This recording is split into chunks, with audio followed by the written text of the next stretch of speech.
my former career. It's been so long since I was involved as an academic. Yes, I was actually teaching at a number of universities, at Australian National University and also American University and George Washington University in Washington DC, and I was pretty much set on an academic career, and I was doing pretty well, getting grants and so forth from different organisations. And then I came across a video that was created by Dr. Stephen Greer of the Disclosure Project press conference in Washington DC in 2001, and it changed my life. I mean, really it did. I shifted from being an international scholar looking at international conflict and what are the sources of conflict and trying to resolve these things, to exploring the things that a lot of academics view as kind of like conspiracy and just out of left field. They're not really interested in it, but to me it was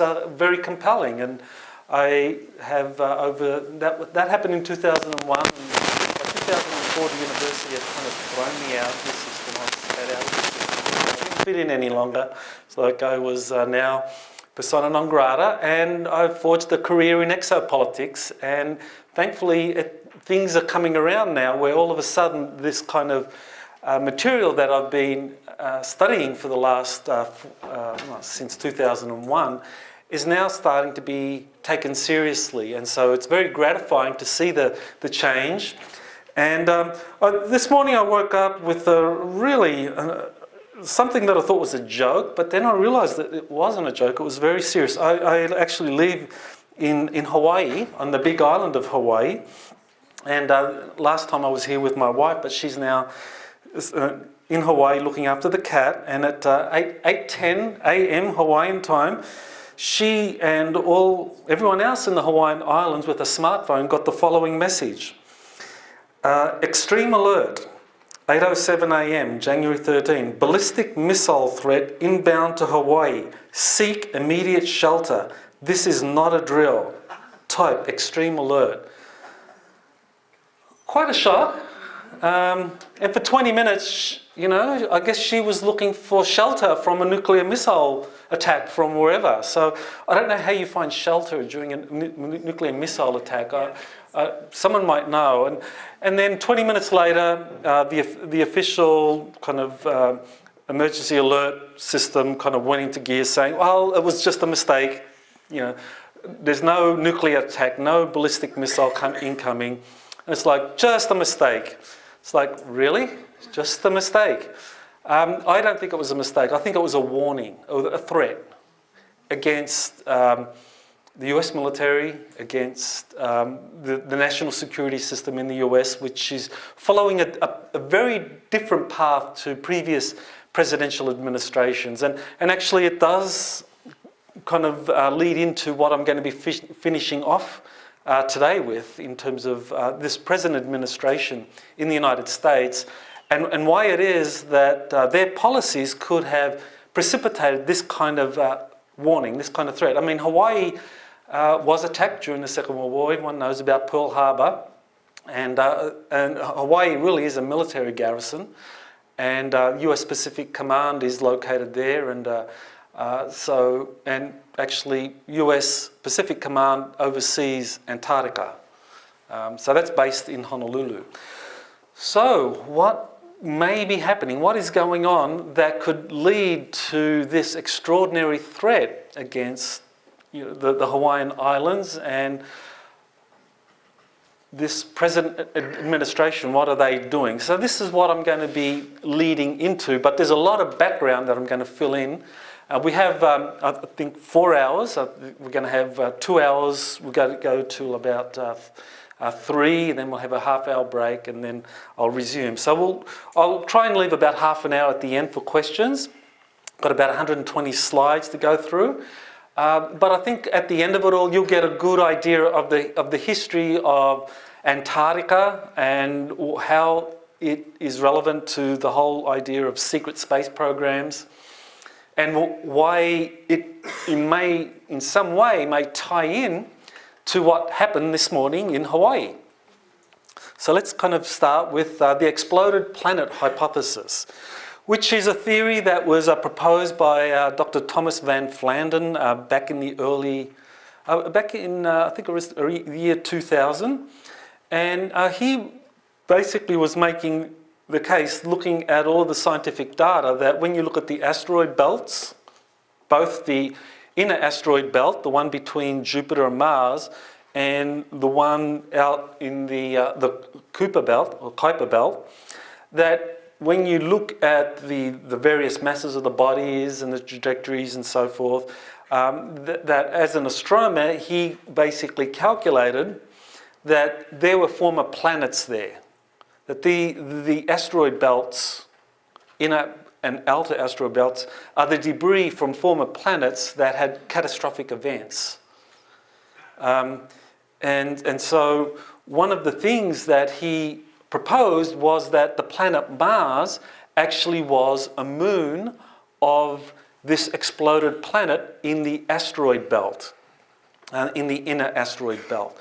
And so he has come up with a list of reasons for why it is that Mars was a moon of this planet that was in the inner asteroid belt. And he goes through a number of factors there. There's quite a list. I don't want to kind of spend too much time on this, but if you're interested, just type in exploded planet hypothesis and you'll come up with a paper by Dr. Thomas van Vlaanderen, and it'll go through the reasons he gives, such as one side of Mars having more evidence of asteroid impacts, and that the crust is much thicker in one part of Mars, in the southern region of Mars, than the northern region. That the southern region of Mars, the southern hemisphere, is the crust is about 20 kilometres thick, but the northern hemisphere is only 1 kilometre thick. So, and then you look at the evidence of asteroid impacts, and it's the southern hemisphere which has more debris. And you can see from this map of Mars that the southern hemisphere is very different to the northern hemisphere, as though there had been some catastrophic event that caused Mars to show these characteristics. And so Thomas van Vlaanderen's thesis was that while Mars was this former moon of this planet that was destroyed in the asteroid belt, and that Mars itself is evidence of this catastrophic event that happened many hundreds of thousands or even millions of years ago. So, this is an incredible, this is quite a thesis, and certainly Thomas van Vlaanderen was a very respected naval astronomer. He was the chief of the Naval Observatory in the Washington, D.C. area. Now, was it factual or not? Well, what we do know is that the CIA was very interested in this thesis, because the CIA actually tasked a remote viewer, a very talented remote viewer by the name of Joseph McGonigal, to actually remote view Mars to the time of some catastrophic event. The CIA was interested. So if this was just some way out theory proposed by a former astronomer, then why would the CIA be employing remote viewers to look into Mars' past and to find out what happened in on Mars?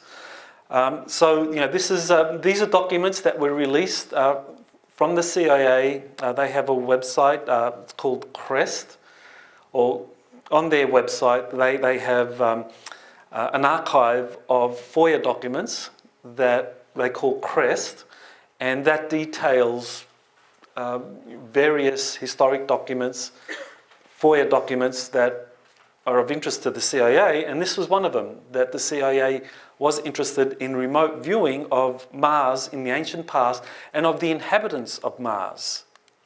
So, and in this document, this particular document, it basically, the remote viewer discusses seeing these beings, these Martians, these ancient Martians, actually evacuating the planet, that Mars was being evacuated. It was some planetary catastrophe, corresponding to the what I earlier discussed, the exploding planet hypothesis, that they were escaping some planetary catastrophe. So maybe this was after the catastrophe. Mars was no longer sustainable. You know, maybe the atmosphere was blown out or was in the process of being lost. If you can think about it, if Mars was a thriving planet at the time and 1/2 of Mars was obliterated by catastrophic asteroids, comets coming from this exploded planet, the other half of Mars, they would have had more time to evacuate. Obviously, a planetary catastrophe, you don't have much time. And so this is what apparently the remote viewer tuned into, that these people were evacuating the planet. And they had they had big arcs that were taking them away. And what's interesting is some of the references here allude to the Martians escaping to another planet. And so here you have, MON is the monitor. And he says, okay, when the others left, these people are waiting. When the others left, how did they go? He's talking about the Martians. So the remote viewer is looking at the Martians. And the subject, that's Joseph McGonigal, he says, get an impression of don't know what the hell it is. It looks like the inside of a larger boat, very rounded walls and shining metal. So this is some kind of ark, some kind of mothership taking the Martians off planet. So the monitor says, go along with them on their journey and find out where it is they go. So, where did the fleeing Martians go? So the subject, impression of a really crazy place with volcanoes and gas pockets and strange plants. Very volatile place. It's very much like going from the frying pan into the fire. Difference is there seems to be a lot of vegetation where the other place did not have it, and different kind of storm. So, the document goes on, but definitely if you're interested in that, just type in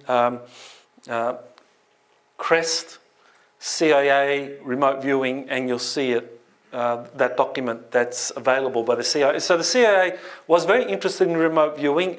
It considered remote viewing as something that actually provided valid intelligence. There have been estimates of around 80% of remote viewing is accurate for people like McGonigal who are top, in that top tier. So 80% accuracy is pretty good. So basically what he's saying is that the Martians escaped to some planet, to some place that was very volcanic. Okay, where could that have been? And Earth, obviously, is a prime candidate. I mean, we know Venus today is a hot house. If Mars was in the orbit of this planet that had been destroyed in the asteroid belt, where could they have gone? They could have gone to some of the moons of Jupiter. Possibly there they could have found an environment that could have hosted them, or Earth. And Earth, whenever this happened, was a place that possibly could have been a refuge for the Martians. Well, where would they have gone? And where on Earth would there have been lots of volcanoes? Well, this is where we get into Antarctica. The scientists very recently, only last year, confirmed that the world's largest volcanic system is in Antarctica. And so there you have, the red dots represent all of the 91 volcanoes that were discovered last year. There have been others that have been previously discovered, but with that 91 that was just discovered last year, it made Antarctica the most active volcanic region on the planet. More active than East Africa, which was previously where they thought where the most extensive volcanic fields were. So this takes us to the big question: did the Martians, refugees, settle in Antarctica 60,000 years ago? According to Corey Good, how many people don't know of Corey Good? If you just raise your hand if you don't know of him. Okay, just a few of you. I talked about him last time I was here in 2016. He's a whistleblower who's gotten quite a lot of attention. He's become very controversial, and people kind of like either strongly believing that every word he says is true and others that believe it's a fraud. But nevertheless, he has a lot of people that are looking at his claims, and I've been studying him now since March of 2015, and in that, this is coming on 3 years, I haven't found any reason for me to kind of like say that his information is suspect in any way. It holds up with the data, you know. I mean, he was talking about a massive volcanic system in Antarctica long before scientists talked about it. And so this is just one more piece of evidence corroborating what he has said in the past. So one of the things he said in the past was that the Martian refugees settled in Antarctica about 60,000 years ago. And so this is an illustration of the information that he has about these Martian refugees, how they looked, kind of like a humanoid appearance, roughly 12 to 14 foot tall, quite thin, with elongated skulls. So that's a representation of them, and that they chose to make Antarctica their home base. That in fact that they crash landed on Antarctica. In terms of, there were 3 large motherships that crash landed in Antarctica. Antarctica, the continent, the size of the continent is twice the size of Australia. So we're talking about a vast land. And it's not just Corey Goode that has talked about 3 motherships landing in Antarctica with the artifacts from an ancient civilization.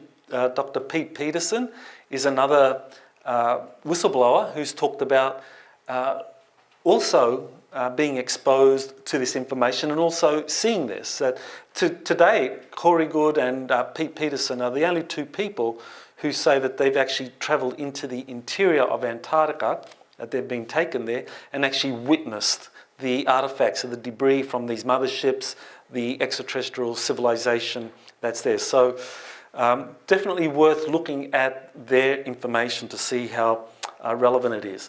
Now, one of the things that Corey Goode said is that these Martian refugees that crash landed in Antarctica, that they began establishing worldwide colonies where they created elite bloodlines, that they interbreeded or used their genetics to alter the local humans to create a derivative race or a hybrid race.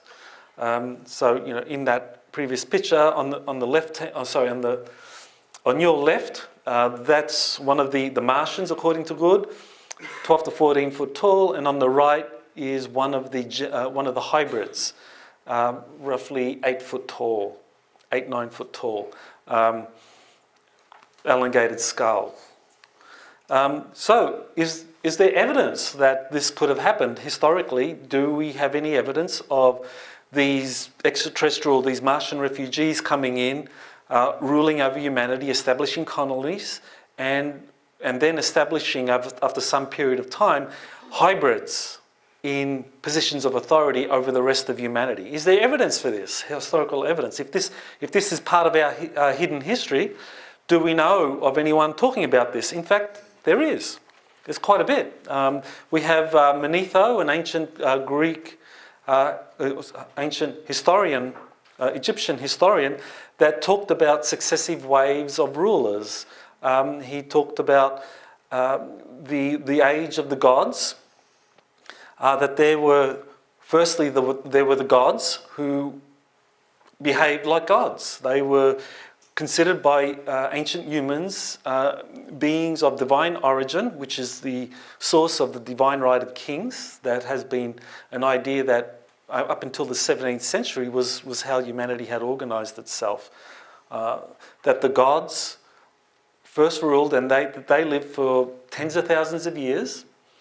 Then they were followed by the demigods, and that these were beings who lived shorter lives, thousands of years, centuries, many centuries.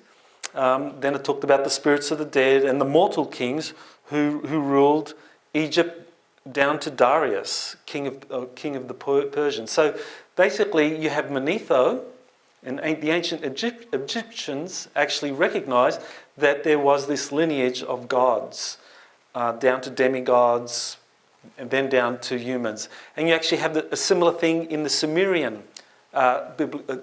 tradition, where the Sumerians talked about, or there's a document called the King's List, and similarly, this idea of first you have the gods, demigods, and then humans ruling over the rest of humanity.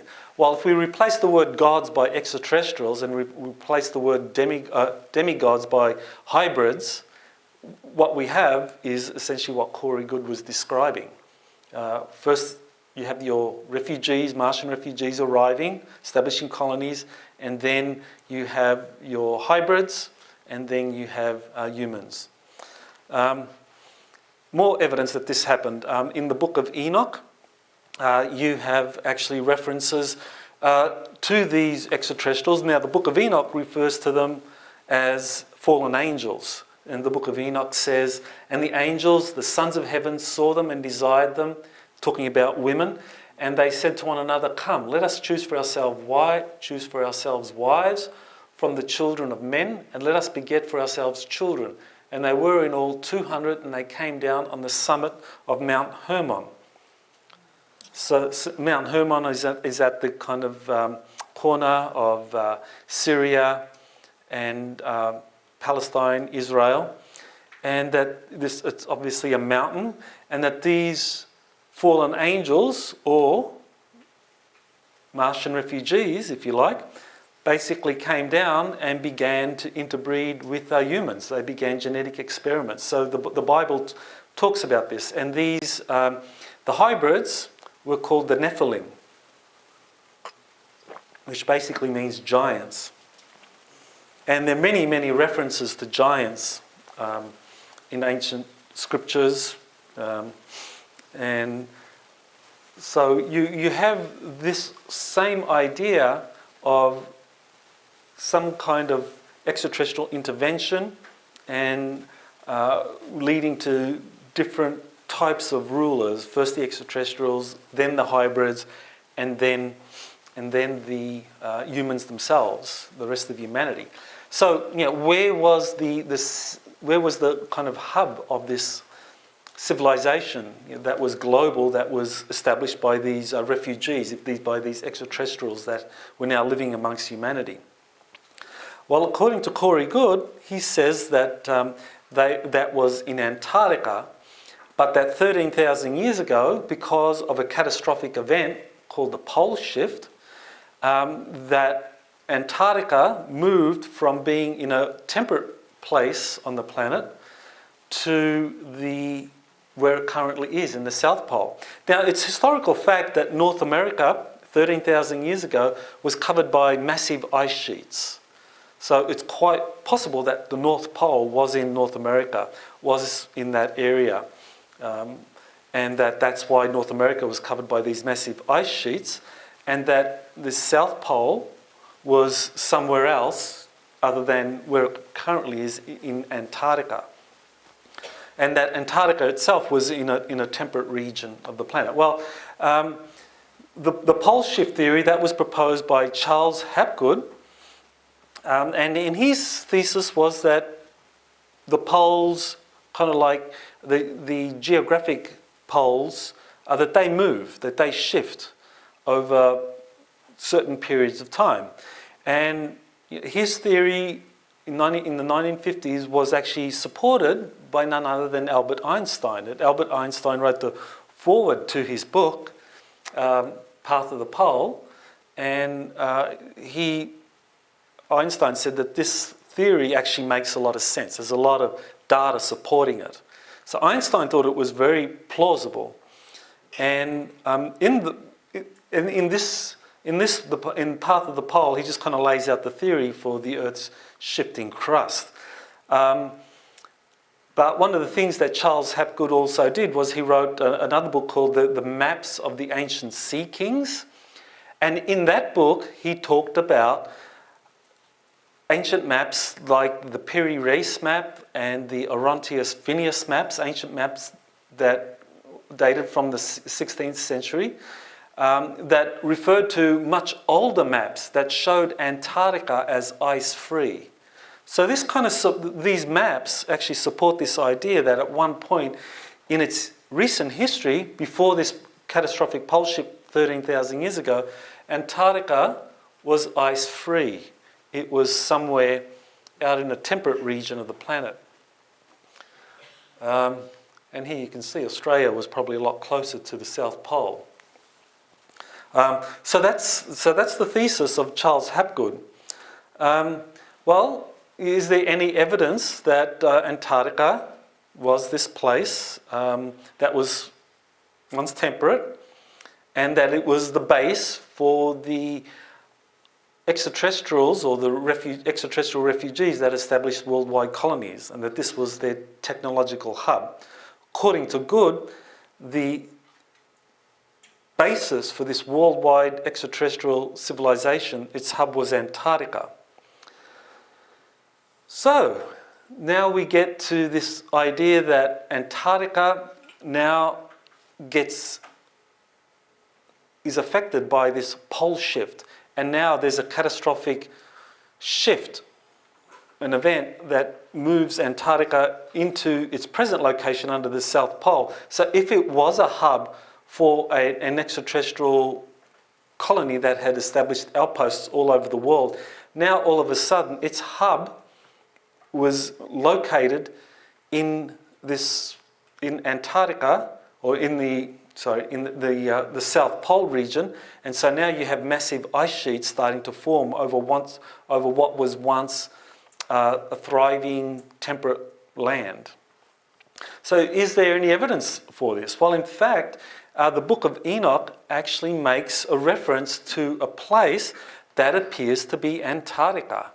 So the Book of Enoch, what does it say? It says 18.5, chapter 18, section 18.5, and I saw the winds on the earth which support the clouds, and saw the paths of the angels. I saw at the end of the earth the firmament of heaven above. 18.6, and I went towards the south, and it was burning day and night. So Enoch is describing the journey he was taken in this war between different angels. There were the fallen angels, what I'm considering to be these extraterrestrial refugees from Mars, and then there were the righteous angels, which today we would basically consider them to be this a consortium of another group of extraterrestrial colonizers, extraterrestrial genetic engineers who have been manipulating human DNA for many hundreds of thousands of years. So, maybe that's something I can talk more about during the question time. But for now, the Book of Enoch describes this conflict between these two groups of extraterrestrials, or two groups of angels, and that Enoch was chosen as an intermediary, and he was basically taken down to the south to view what was going on. And for those that follow the Corey Good material, there are kind of eerie parallels between what Enoch described in the Book of Enoch with what has been happening with Corey Good, because he also describes himself as being this kind of intermediary between different extraterrestrial factions, that the name he's been given by one of the extraterrestrial groups actually refers to Enoch. So, and Corey Good actually says he was taken down to Antarctica. So Enoch was taken down to this place in the south. And he said, 18.6, and I was taken to the south, and it was burning day and night. Well, where does sunlight burn day and night? North Pole, South Pole. Where there were 7 mountains of precious stones, 3 towards the east and 3 towards the south. And those towards the east were of coloured stone, and one was of pearl, and one of healing stone. Those towards the south of red stone. And the middle one reached to heaven, like the throne of the Lord of Stubium, and the top of the throne was of sapphire. So he's referring to 7 mountains, and at the middle mountain of this chain was the largest. So is there a place in Antarctica that refers to this? Well, indeed there is. The Mount Vinson is the tallest mountain in Antarctica, and right next to it, on either side, are three very large mountains that form this kind of mountain range, or the Mount Vinson Massif, as it's also called. And so there you have a diagram that shows the three mountains in alignment, pointing to the south before the pole shift, and the others pointing east before the pole shift. There's an Israeli alternative news source, Ben Nur, I think his first name might be Joseph Ben Nur, but he was the first one to start talking about this, and he identified Antarctica as being the place that was being referred to in the Book of Enoch. So here you have the idea that Antarctica is a place where the fallen angels, as described in the Book of Enoch, are buried. They're imprisoned. And that's very similar to what Corey Good says that he learned through his inside sources and from his years in the secret space program, where he says he had access to these smart glass pads where he saw information about these extraterrestrials who were basically in stasis chambers on these motherships buried under the Antarctic ice shelf.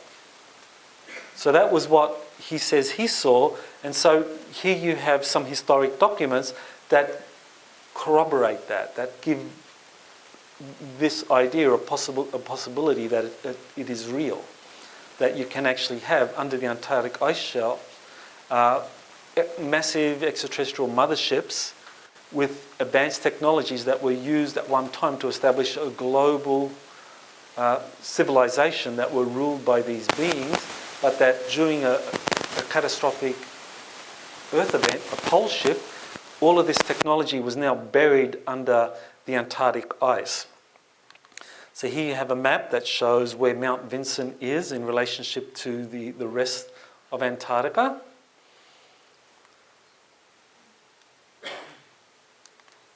Here you have a map that shows where Mount Vinson is in relationship to an ice-free Antarctica.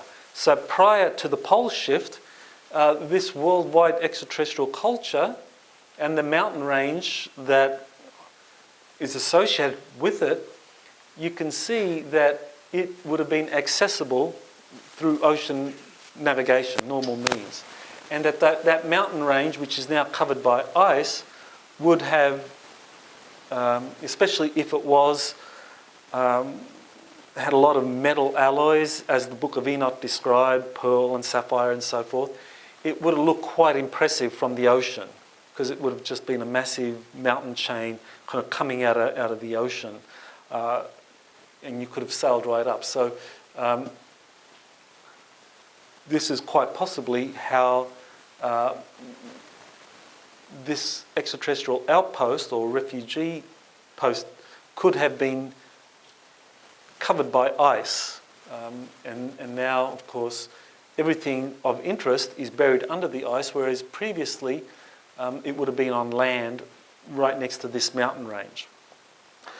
So that kind of gives you a little bit of an idea of the ancient history. We're still trying to get information to corroborate all of this. So far, there are historical texts that corroborate some of this information. Next, we're going to look at more recent events that date back to just prior to the Second World War, when Germany began to become very interested in Antarctica.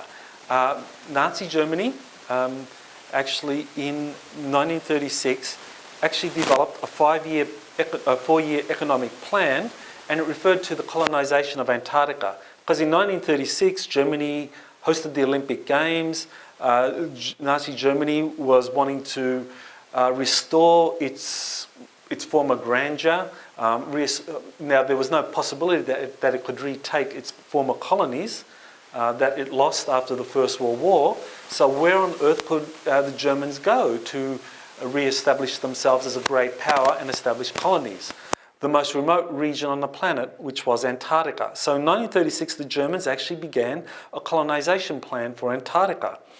And it took them a few years, but eventually they got to launched an expedition in 1938, 39, and they went down there and they were mapping Antarctica, and they were claiming it. They were claiming a region of Antarctica for Nazi Germany that would basically establish colonies in Antarctica. So this was the plan, and one of the things that history hasn't kind of revealed or shown, or it's been covered up.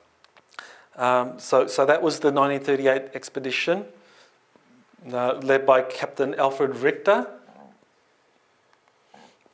And so this is the Schwabenland, which was a kind of small aircraft carrier launching a Dornier Super Wild, I guess, a kind of propeller-driven airplane in 1939 to kind of like start mapping Antarctica and dropping kind of German flags to claim Antarctica. So this was a colonisation of Antarctica.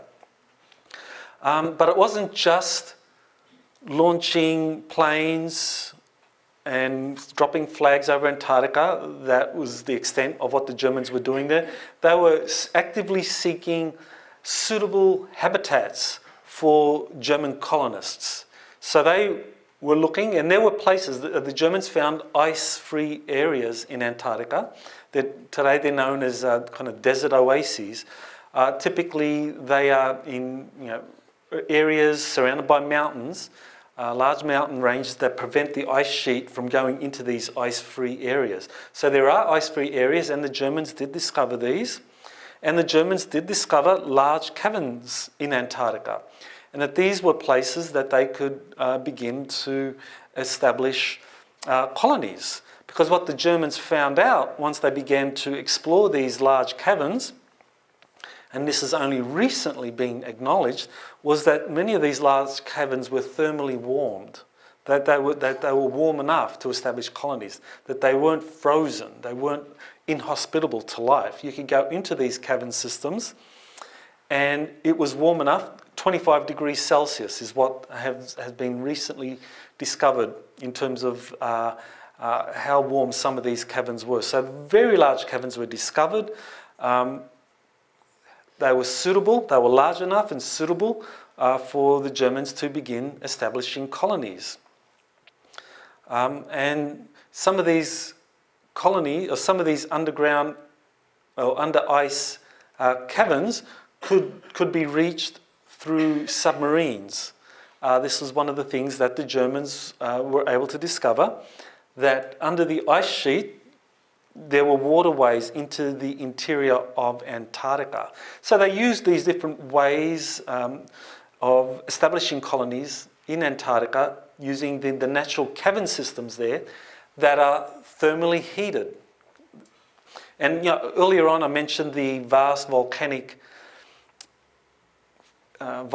system in Antarctica, and this is what basically is able to warm extensive networks of caverns and lava tubes throughout Antarctica underneath. And so there's a lot of areas in Antarctica which is suitable for human habitation. One of the things that hasn't been kind of generally acknowledged, but more and more we're getting the mainstream media talking about this.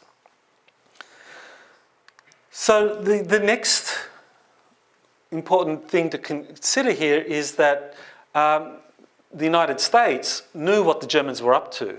They wanted to make sure that the Germans didn't violate the Monroe Doctrine. And the Monroe Doctrine was the idea that when it came to the Western Hemisphere, that Europeans weren't allowed, that they couldn't come in and establish colonies in the Western Hemisphere.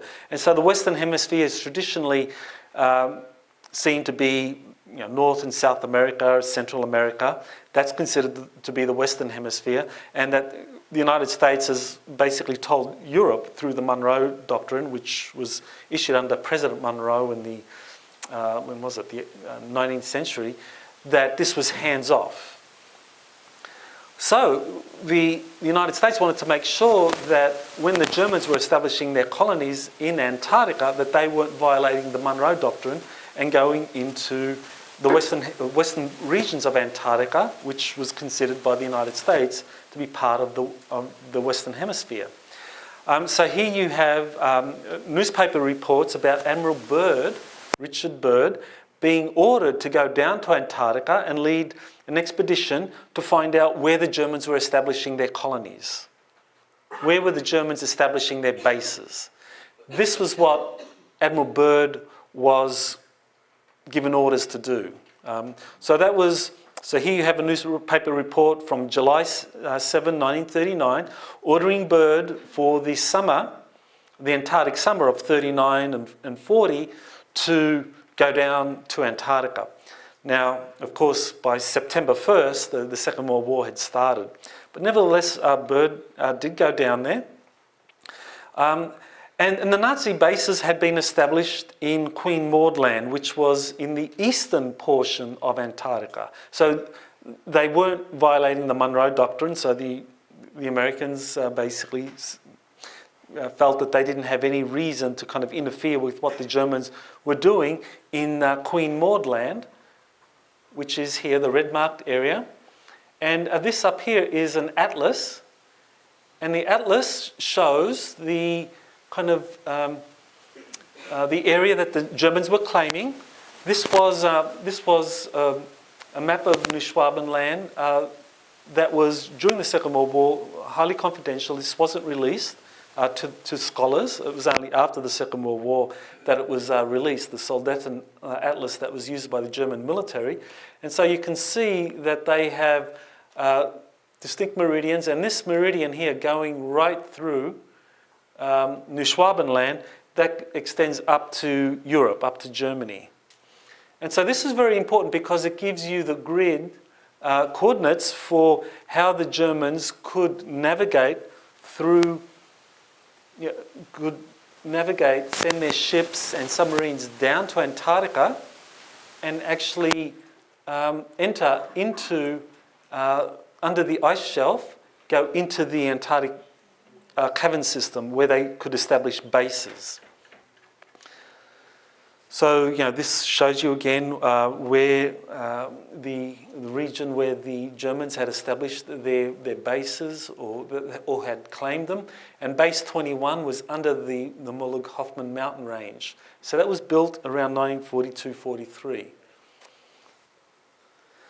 So how was this possible? How could they have done this? Well, under the Antarctic ice shelf, you have a massive network of water, rivers, waterways, and lakes right throughout Antarctica. So just as in North America right now, I mean, the Great Lakes in North America are frozen over.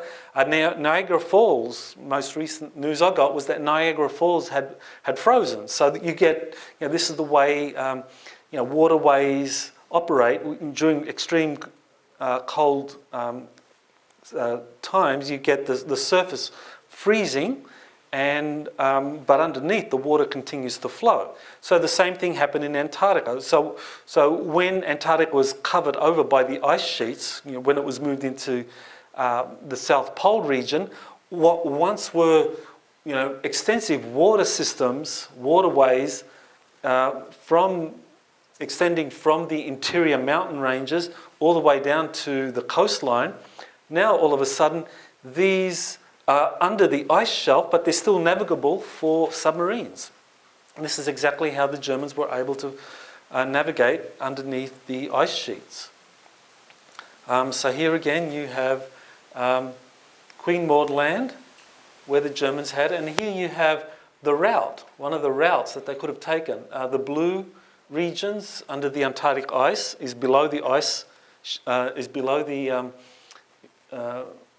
the surface, and so this is where you could have submarines could have navigated into the interior of Antarctica, and all along those water routes there were cavern systems that they could have chosen to build. And according to some of the sources that I've come across, there were at least 2 very large cavern systems that were used. That another whistleblower that I'll be talking about shortly, William Tompkins, says that the Germans were guided to 2 very large cavern systems.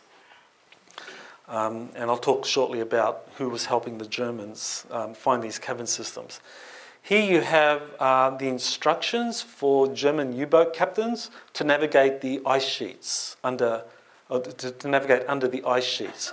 So you have the kind of the terrain, the depth, what's underneath the ice sheets, the mountain ranges and so forth. And this is where the German submarines could navigate through that. This gives you the coordinates of where in Antarctica's coastline the submarines could navigate from into the interior. So these are the actual instructions.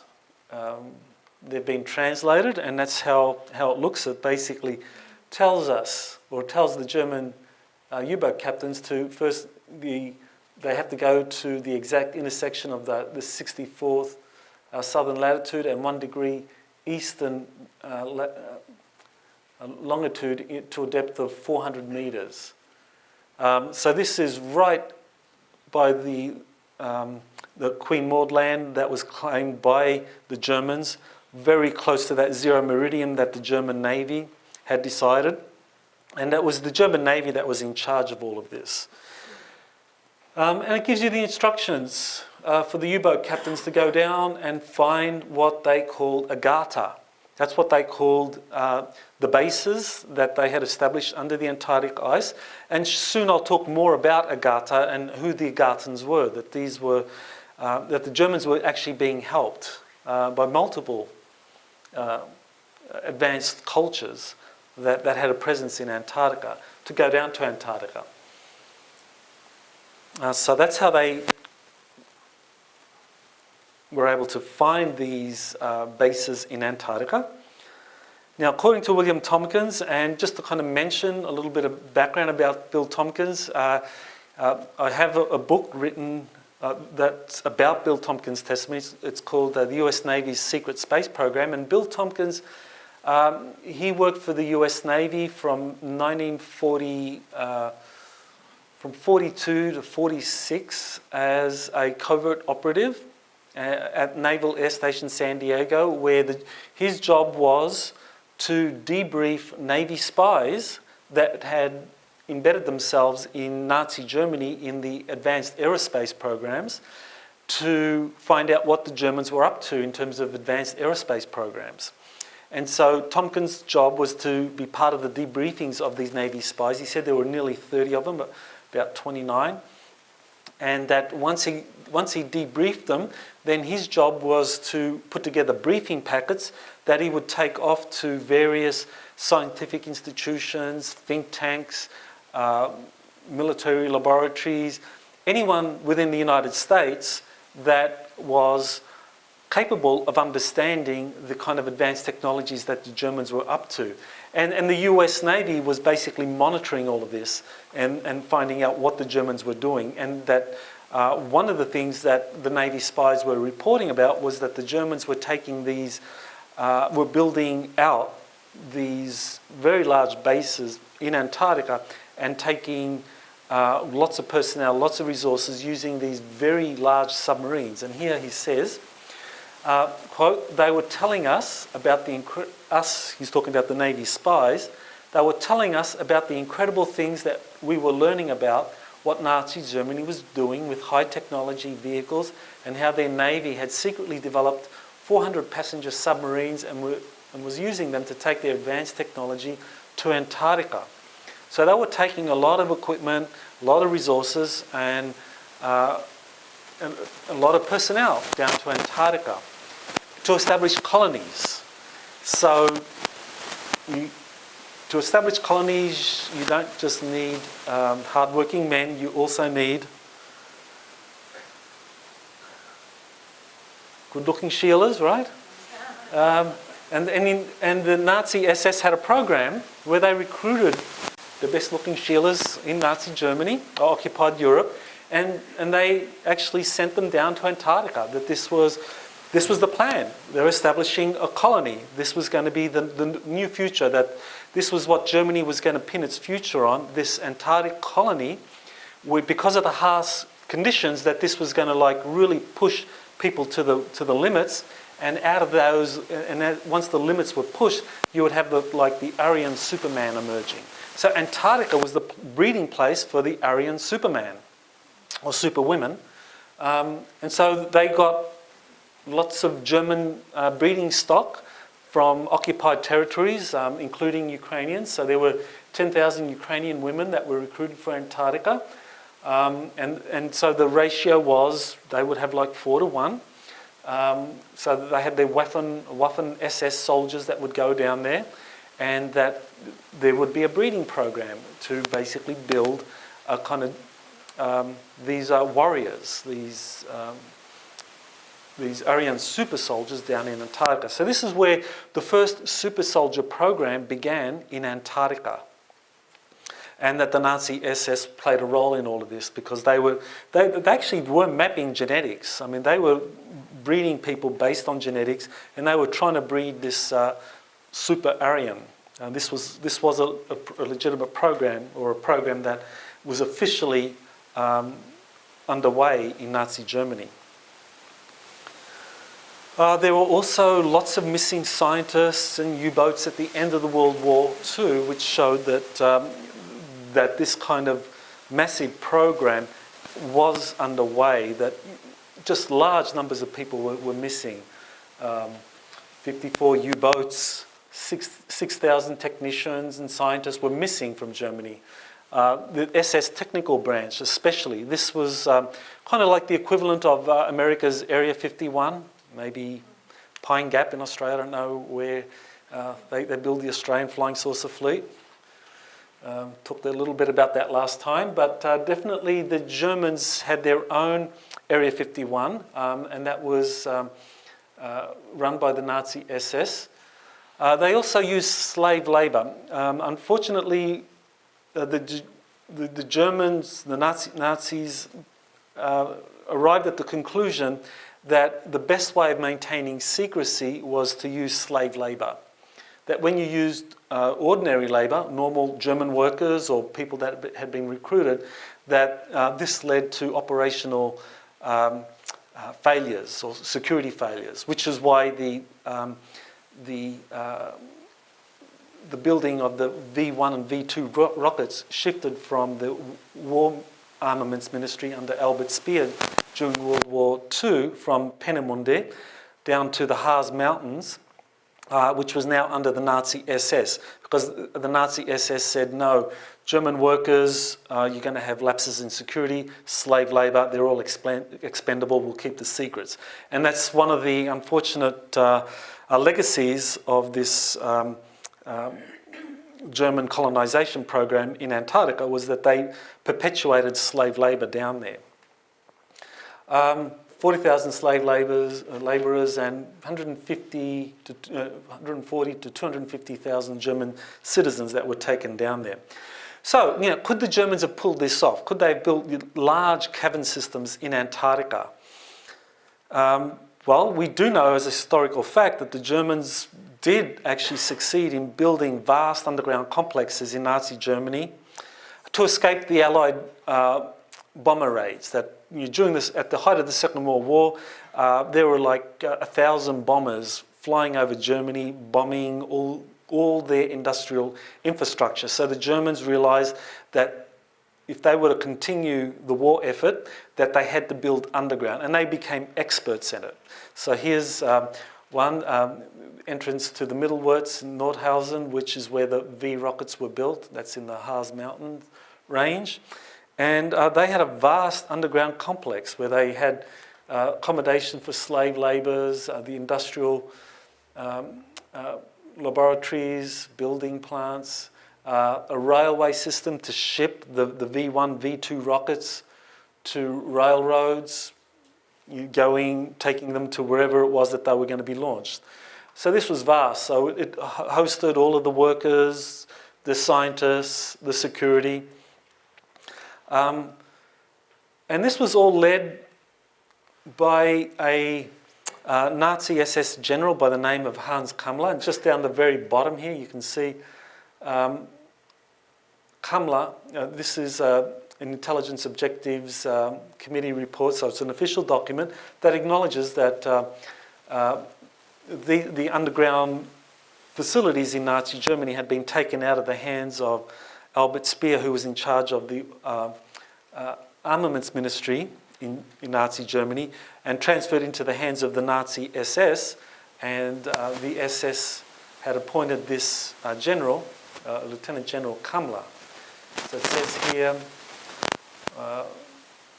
Kammler, a high SS leader known to be in charge of underground plant construction, and according to Rosenberg, also in charge of the V1 and V2 programs, was also said to have had his headquarters at Ilfeld. So this acknowledges that Hans Kammler was in charge of the underground facilities in Nazi Germany. Okay, well, that's significant because the same man, Kammler, was using those skills for building, later for building or expanding the underground facilities in Antarctica. And we know that this was something that could have happened because later on in the 1960s, Hans Kammler shows up at the Kennedy Space Center. Clark McClellan, down the bottom, he is a former spacecraft operator. He spent 34 years working for various NASA contractors and finished his career as a spacecraft operator, which is like a ground astronaut. So he was trained like an astronaut so that he could advise the astronauts on how they could fly their space shuttle missions or missions into, at that time he was involved in the space shuttle program. So he saw Hans Kammler at the Kennedy Space Center in the office of the director of the Kennedy Space Center, Kurt de Bus, who himself was a former Nazi, and I'll talk a little bit about why former Nazis seem to occupy such senior positions in the American space program. So he sees Kammler there in 1960s, which shows that Kammler continued to operate well after the end of the Second World War.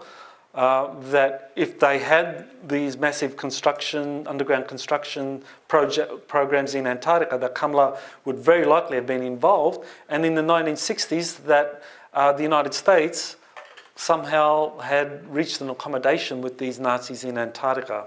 So I'll talk about that shortly. The slave labour was used in the Antarctic bases. Kind of already mentioned that this was something that was part of the Nazi ideology. Now, William Tompkins, he says that during the Second World War that the Nazis had developed 30 prototypes of flying saucer craft. And so you have some of these prototypes displayed here. What Tompkins points out, though, is that not all of these prototypes were successful. Some of them were unsuccessful. And that these unsuccessful, the successful flying saucer prototypes were taken down to Antarctica, into the underground facilities there, and the unsuccessful prototypes and the scientists, engineers that had worked on the unsuccessful prototypes were left in occupied Europe to kind of like survive the end of the Second World War as best they can. So during the war, all the successful prototypes and the scientists and engineers that built them and the companies that were involved in building them, they moved all these resources down to Antarctica to continue building these successful prototypes, and the others were kind of like left behind. So you have, in 1950, you have a few of the Italian and German engineers that had been involved in some of the unsuccessful prototypes coming forward and saying, yeah, we worked on flying saucer projects during the Second World War. Some of the unsuccessful prototypes used jet engines. That the Germans understood that the secret for building flying saucers was using torsion field physics, in other words, generating a very powerful or high-frequency rotation. So if you could spin an object around quickly enough that it could generate a torsion field, and that would kind of like create a space-time effect or have an anti-gravity effect. So this is what the Germans were working on, and so they had many brilliant engineers, scientists trying to come up with ways to generate spin as quickly as possible so that you could rotate these flying saucers so that they could generate the anti-gravity effect. And so this was one of the techniques, was using jet engines. So, and the Germans were experts in pioneering jet propulsion. And so they used this, but it was unsuccessful. And there were others that were similarly not successful, and that people have come out and spoken about. And this has been, there have been a number of authors that have spoken about these unsuccessful flying saucer programs, or the ones that appeared to be semi-successful in terms of testing and so forth. Renato Vesca, he's written some books called, one book, Intercept But Don't Shoot. That might not be the exact title, but Intercept, Don't Shoot, I think, was the first title. Henry Stevens has talked about it. Joseph Farrell has talked about these flying saucer programs, and there have been a number of intelligence documents that come from the FBI, the CIA, which corroborate that, yes, this was happening. Germany was working on these programs. But what most UFO historians who have looked at Nazi Germany and its construction of flying saucer programs have overlooked is that the Germans were able to take the successful prototypes down to Antarctica. So that's where we have, you know, a difference between, you know, what William Tompkins and Corey Goode and I'm saying compared to what Henry Stevens, Joseph Farrell, Renato Vesca and others are saying. And also Tom DeLonge. Tom DeLonge has said that that the Antarctic projects weren't successful. So, what were the successful flying saucer models that were built? Well, here there's a Nazi SS document that was leaked after the end of the Cold War. So, with the collapse of the Warsaw Pact, all of a sudden, a lot of intelligence files that belonged to the KGB, various Warsaw Pact countries, were released. Vladimir Tyszynski was an engineer and was a member of the Bulgarian Academy of Sciences, and he emigrated to the United States, and he eventually got his hands on some Nazi SS documents that had been held by the KGB and the Bulgarian Secret Service and so forth, and that specified the successful flying saucer models that had been developed by Germany that had been taken down to Antarctica. So here you have him referring to like the Haunebu 1, the name of one of these prototypes. He's, that there were two of them that had been built, 52 tests involving these craft, and this referred to the propulsion system, or where they had been constructed, and the propulsion system. So the E4 facility, that was the Nazi SS top secret facility, kind of like their Area 51, or actually more accurately S4 in Papoose Lake in Nevada. At the Area 51 facility, they have two places where they build very advanced aerospace craft. One is the spy craft, that's Groom Lake, and the other one is the S4 facility, and that's at Papoose Lake in Area 51. So, you know, some people have speculated that the S4 facility was modelled after the E4 facility that the Nazi SS had developed in Germany. And that's quite possible because later on the Germans really helped the US build their research facilities, their flying saucer studies. So here it goes through, similarly, the Haunebu 2 gives you the number built, the number of test flights, the propulsion system, And the Vril 1, which was kind of like the first of the spacecraft or the anti-gravity craft built by the Germans. It tells us 17 were built, 84 tests, and it used a propulsion device called the Schumann levitator.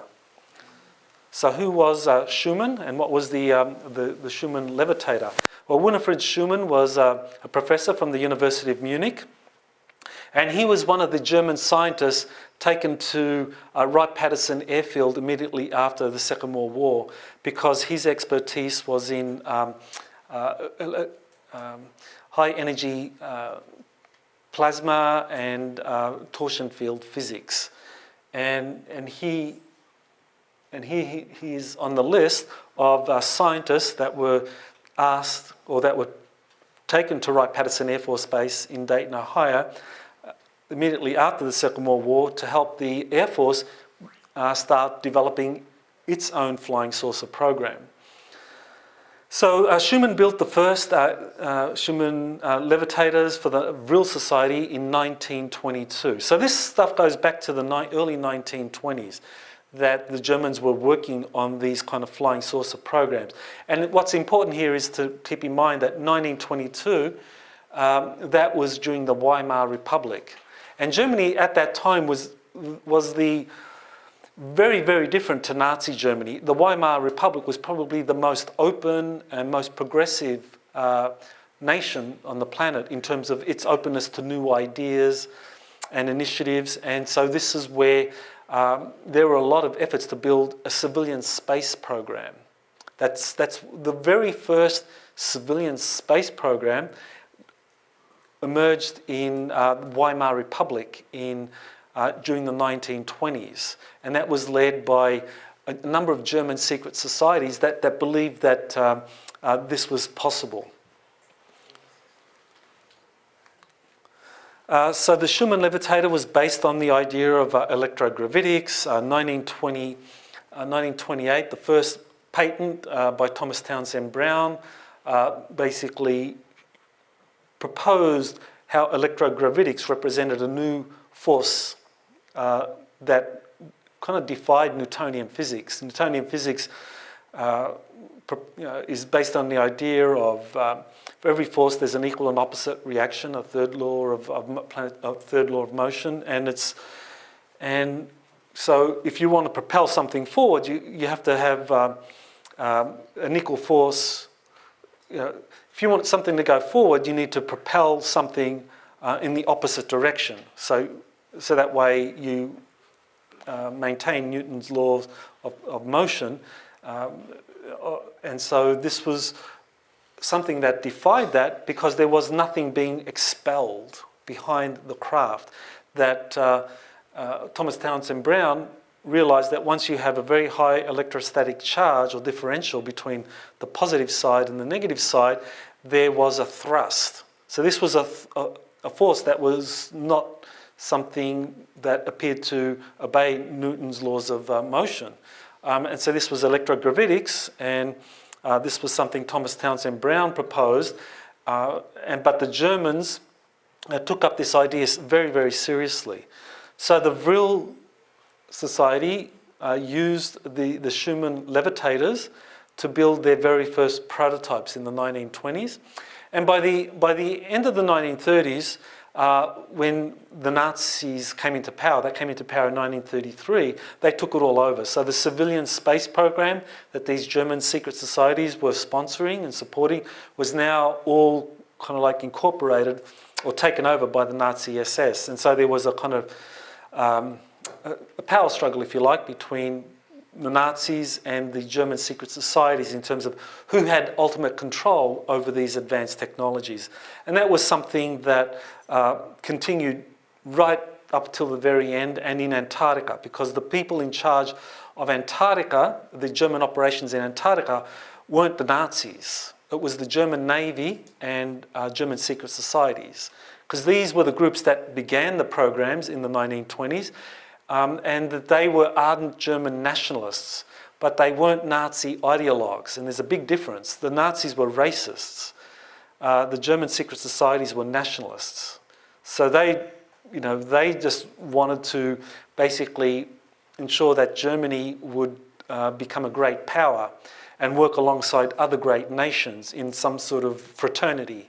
Because, you know, and you can actually see it today. I mean, American nationalists, Hungarian nationalists, Russian nationalists, they get on quite well. They speak the same language. So nationalists do actually get on quite well because they have strict kind of boundaries in terms of how they define themselves, but they are capable of cooperating. So the German nationalists were capable of cooperating with nationalists from other nations. But Hitler, because he was an ideologue, a racist, he launched Germany into the Second World War, and there was a struggle. Not all. This is one of the things that's not well known, is that in 1938, just before Neville Chamberlain went to Munich, of the background, were in charge of these vril craft, and so some of them could reach 12,000 kilometres an hour and had various characteristics in terms of being able to stay in the air, and that these were constructed and tested between 42 and 44 and had 84 test flights, as I earlier mentioned. And that group developed this Thule tachynator device, and that used ideas like based on free energy, various rotating electrogravitics, torsion field physics, and so it was a very different propulsion system, but nevertheless it was something that was incorporated into some of these successful prototypes that the Nazis were developing. They actually developed in 1933 a free energy device. So this was something that they began incorporating into some of their advanced aerospace programs and into their submarines, some of the submarines. So this is how it looked, and that, according to Tazinski, the sources of information he got, the Siemens Corporation was building the propulsion system for these Hannibal craft that used this Thule tachynator drive. So we actually have a name of a major German company, Siemens, that was building these propulsion craft for these propulsion systems for the flying saucer craft. So the Siemens Corporation was doing that, and Germany pretty much pioneered the process by which major companies would be given these military contracts to build the kind of advanced aerospace vehicles or the munitions that would be used for the war effort. That the Germans helped pioneer that effort, and that this was something that the United States followed, and Britain, they did the same with their companies later. So this is the Hannibal 1 craft. This is one of the SS documents that was released. Here the instructions, the kind of capability of that, and I just kind of want to mention, this was first created as a tank killer, so this was to be used during the war against tanks. It gave, it had a flight time of 18 hours, which, if this was successfully deployed, it would have been much more effective than jet planes or the other aircraft that the Germans had that they were using against the Allied armies. It had cannons and so forth, crew of 8, and it could fly up to 17,000 kilometres an hour, between 4,800 to 17,000. So quite fast, but not capable of breaking Earth's orbit. So, that's another picture of the Hannibal 1. And it shows the cannon there. These were things that the Nazis were developing. These are actual photos that come from that era. And these were the craft that they took down to Antarctica. So that's why I'm spending a little bit of time so we get an idea of what the Germans had down there. So here's a video of the Hanabu 1 craft that, let's see if it plays. Okay, there we go.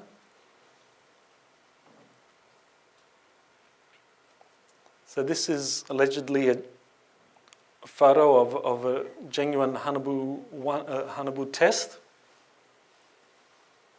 from 1939. It shows that these things were being tested, and the plan was to use them in the war, outfit them with cannons so that they could actually become tank killers. That was the idea, and some of them would also be used against the bombers and so forth. But the Germans just ran out of time. And the people's, one of the questions that people often ask is, well, if the Germans were developing all this stuff, how come they failed? Why didn't they win the war if they had all these technology and were testing them? Well, Hitler basically badly miscalculated. He really thought that they could just win using the overwhelming military forces, but things that could be used against kind of like Allied bombers, they didn't put the resources into that. And that's exemplified in the development of the Messerschmitt jet, the 262 Messerschmitt, because it's quite, and this is something that is widely acknowledged, if the Germans had put resources into developing the Messerschmitt jet as a fighter, they would have won the war. They would have shot down all of the Allied bombers. They wouldn't have had a chance against jet craft, because the Allied used propeller-driven bombers and fighters, and the Germans had pioneered these Messerschmitt jets that could just fly under Mach 1. They would have just decimated the bombers and their fighter escorts. But the Nazis had miscalculated. They couldn't build enough of them at the end of the war. And it was the same thing with these flying saucers. They just ran out of time in Europe, in occupied Europe. But the ones they took into Antarctica, they had more time to develop them. So here you have the Hanabu 2, kind of a slightly larger model. Here are the characteristics of that. I don't want to spend much time on that, but these are documents you can find online. Here's something I just wanted to point out. This is a critical piece of information because it tells us the name of the German company that was building the Hanabu craft, the Hanabu 2. That was Dornier Jets, or Dornier Aircraft Company. So, with these Nazi SS documents, we actually get an idea of the characteristics and the capability of these flying saucers and the companies that built them, which is very important because in the lead up to the Second World War, German companies worked very closely with American companies. They were partners in many, many projects. And during the Second World War, many American companies continued to work with German companies. For example, IT&T, a major aerospace company today, worked with Nazi Germany throughout the Second World War. Now, why did the Americans do this, or how could this have been done? I think there were multiple reasons for it. It gave the Americans a means of being able to infiltrate Nazi Germany, because if American companies continued to work in Nazi Germany, American spies could go in there and find out what was going on.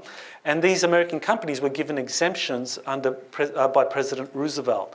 Many people know about the Trading with the Enemy Act. That was a World War I document that was passed, preventing companies trading with the enemy. But President Roosevelt, just as the Second World War began, issued an executive order where American companies could be exempted from the Trading with the Enemy Act and continue to operate with the Germans. So this was a way for the American companies to learn about what the Germans were up to. So here you have again a Hanabu 2 craft. Shows you the size of this thing, very large compared to, here's a little hut. Here it is compared to a large truck. And then you have the Hanabu 3 craft. And this is important because this was one of the successful craft that the Germans had developed. that could be taken down to Antarctica, flown down to Antarctica. Had a flight range of flight time 7 to 8 weeks. Had armaments, cannon and so forth. Armour, triple Victorine. Studies have been done on this. German metallurgists were actually coming up with very unique alloys, metal alloys for the various armaments that they were building and craft that they were building down there. So, research has been done. Even though I haven't found any internet reference to Victorine, other than these Nazi SS documents, it's possible that this was one of the alloys, one of the classified alloys that the Germans had built that remained classified up until the Second World War. It shows you the crew of 32 with up to 70 people. And so as the Second World War was coming to a close, they were flying these things to Antarctica, just filling them up with people and whatever they needed. Now, the important thing about this one is the speed. It could fly up to 40,000 kilometres an hour. And that's important because that's the escape velocity for Earth. So if you could fly at 40,000 kilometres an hour, you could fly beyond the Earth's orbit, go to the moon and beyond. The Nazis weren't just developing flying saucer craft, they were also developing cigar-shaped craft. And so here you have something called the Andromeda device. And this was built by the Zeppelin company.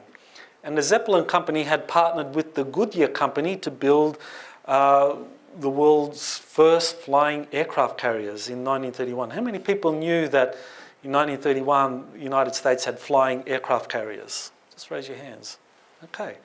One of the things that they don't talk about too much, but the US did have 2 flying aircraft carriers. These were rigid dirigibles, so they were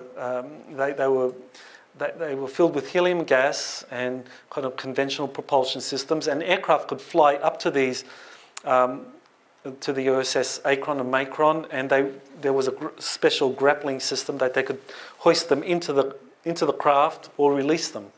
So yeah, the US in the Navy in the 30s had flying aircraft carriers, and that the companies involved in building these, Zeppelin and Goodyear, well, Zeppelin in particular built an advanced model called the Andromeda device that was outfitted with these advanced kind of propulsion systems that I was talking about, the Thule tachyonator, the Schumann levitator. Those kinds of exotic propulsion systems were part of this device that was able to travel outside of Earth's orbit and also fly interstellar missions because they were able to develop space-time technology. And this is one of the things that people kind of like have a lot of trouble wrapping their minds around. Well, you know, how could the Nazis had developed things capable of space-time travel, that they could travel to another solar system?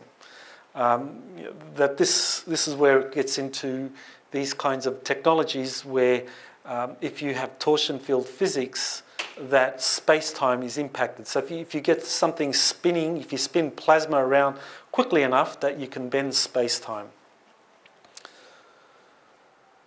Okay, so now we get to one of the kind of like stumbling blocks for many people, because I think maybe what I've talked about is feasible, because if you have scientists that are bright enough and a kind of a culture, a society that has the political intent and the wherewithal to do this, you could probably do some of these things that I've been talking about.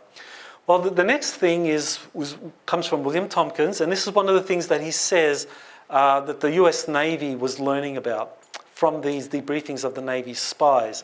And he says that essentially the Germans were being helped by a reptilian extraterrestrial race, that this advanced culture, this off-world culture, reptilians, were giving the Germans the kind of information that they needed, not only for building successful flying saucer prototypes, but also for going down to Antarctica and finding the ancient cavern systems so that they could build their bases down there.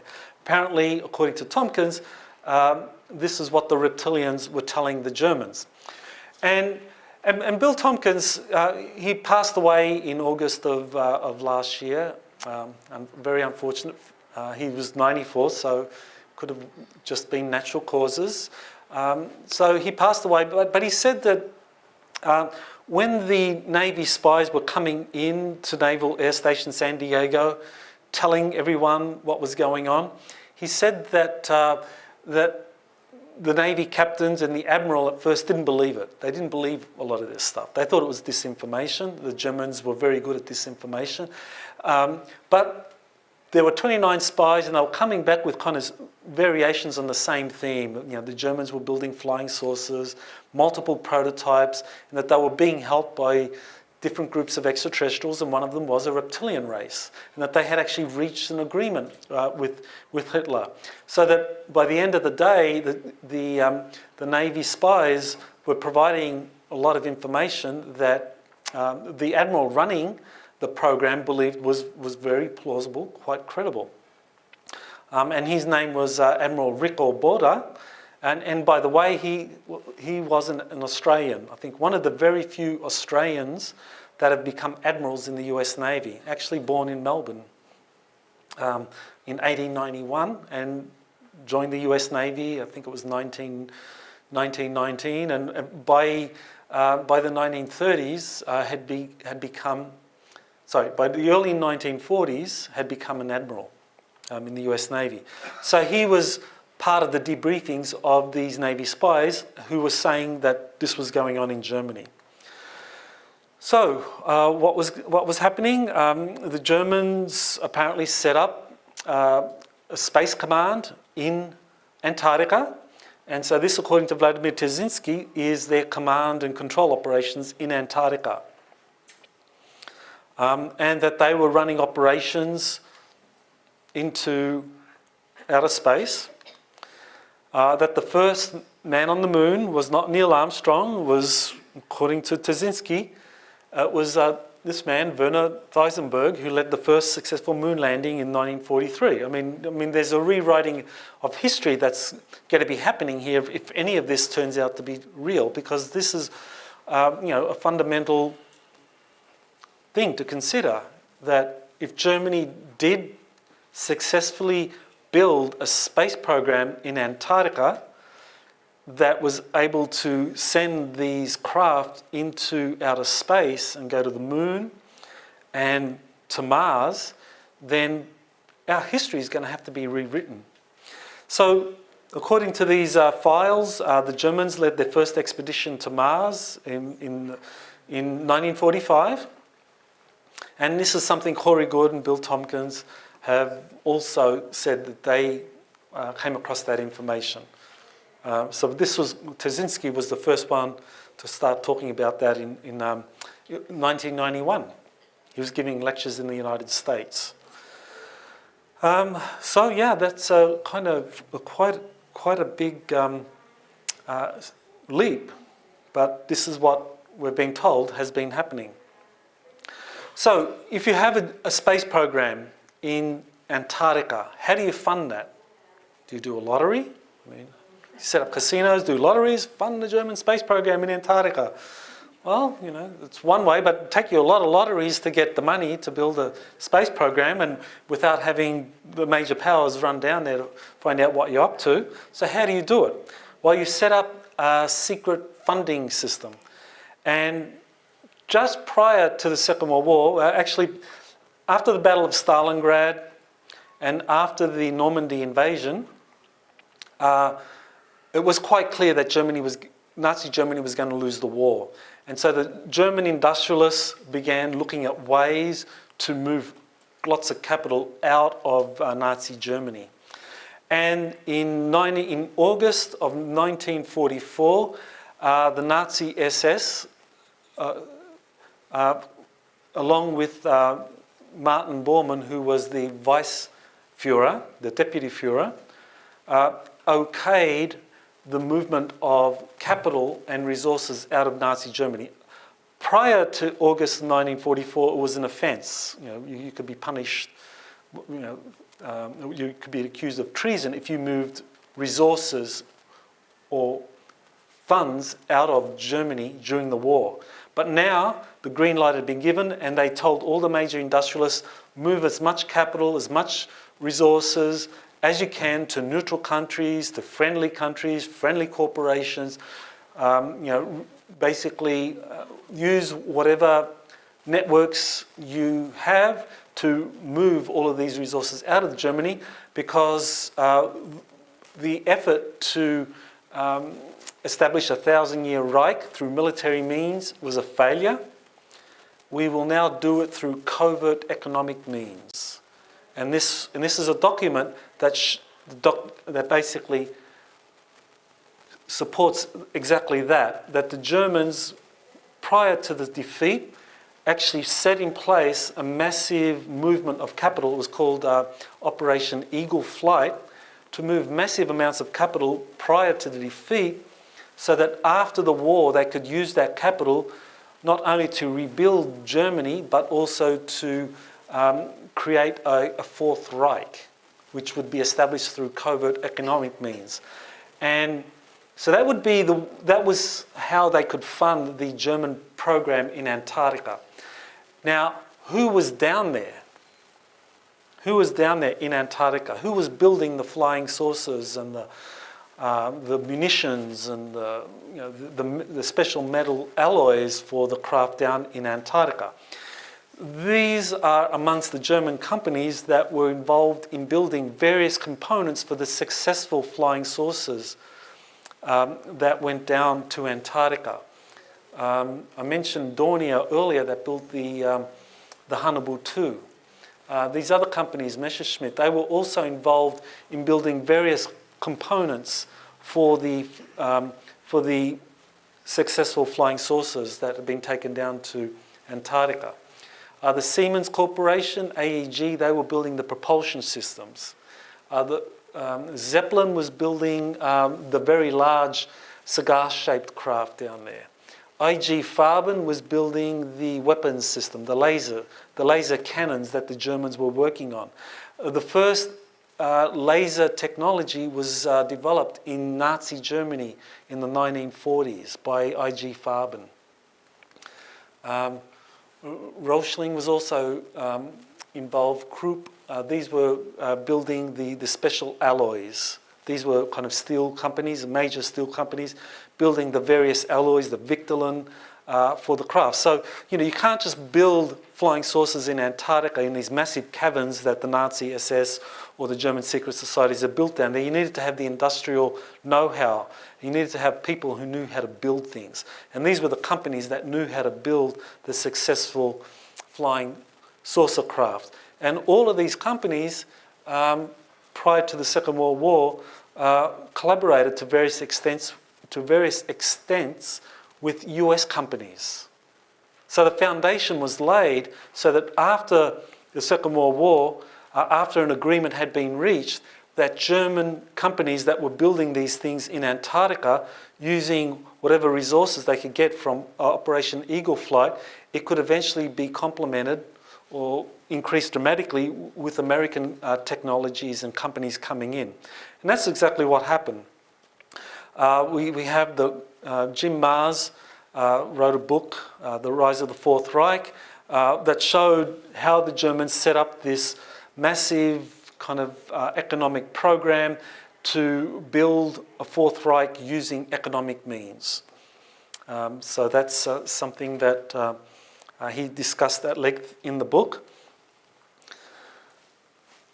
So now we get to what was the end of the war comes about. Germany is defeated in Europe, but you have this German colony in Antarctica. So what do? If you're the American Navy and you know that the Germans have established a colony in Antarctica, what's your first step? Well, first step is doing some reconnaissance and maybe see if you can strike a deal.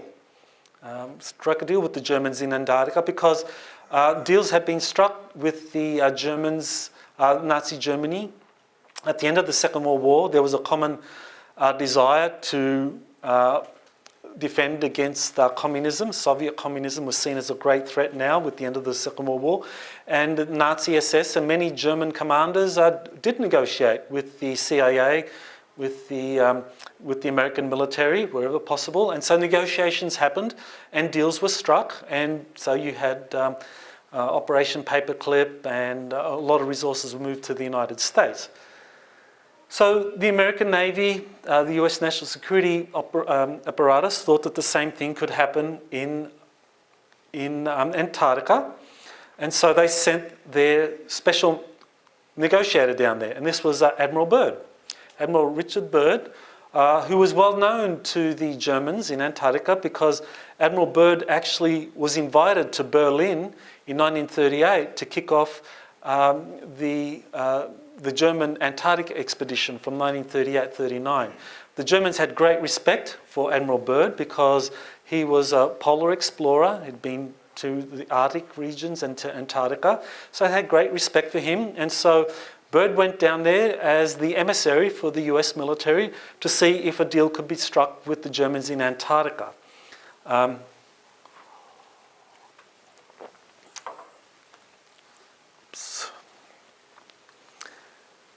Lieutenant Colonel Donald Ware, one of my colleagues in the US, he was close friends with Commander Graham Bethune, and this was one of the things that Colonel Ware said about Admiral Byrd being taken down to Antarctica to negotiate. He said he got this from Admiral Byrd. He was told by he got this from Graham Bethune. Graham Bethune, the commander, told Colonel Ware that he was the pilot who flew Admiral Byrd to Antarctica in 1945, that Byrd was sent down there to find out what was going on. He was sent home early. Negotiations had failed.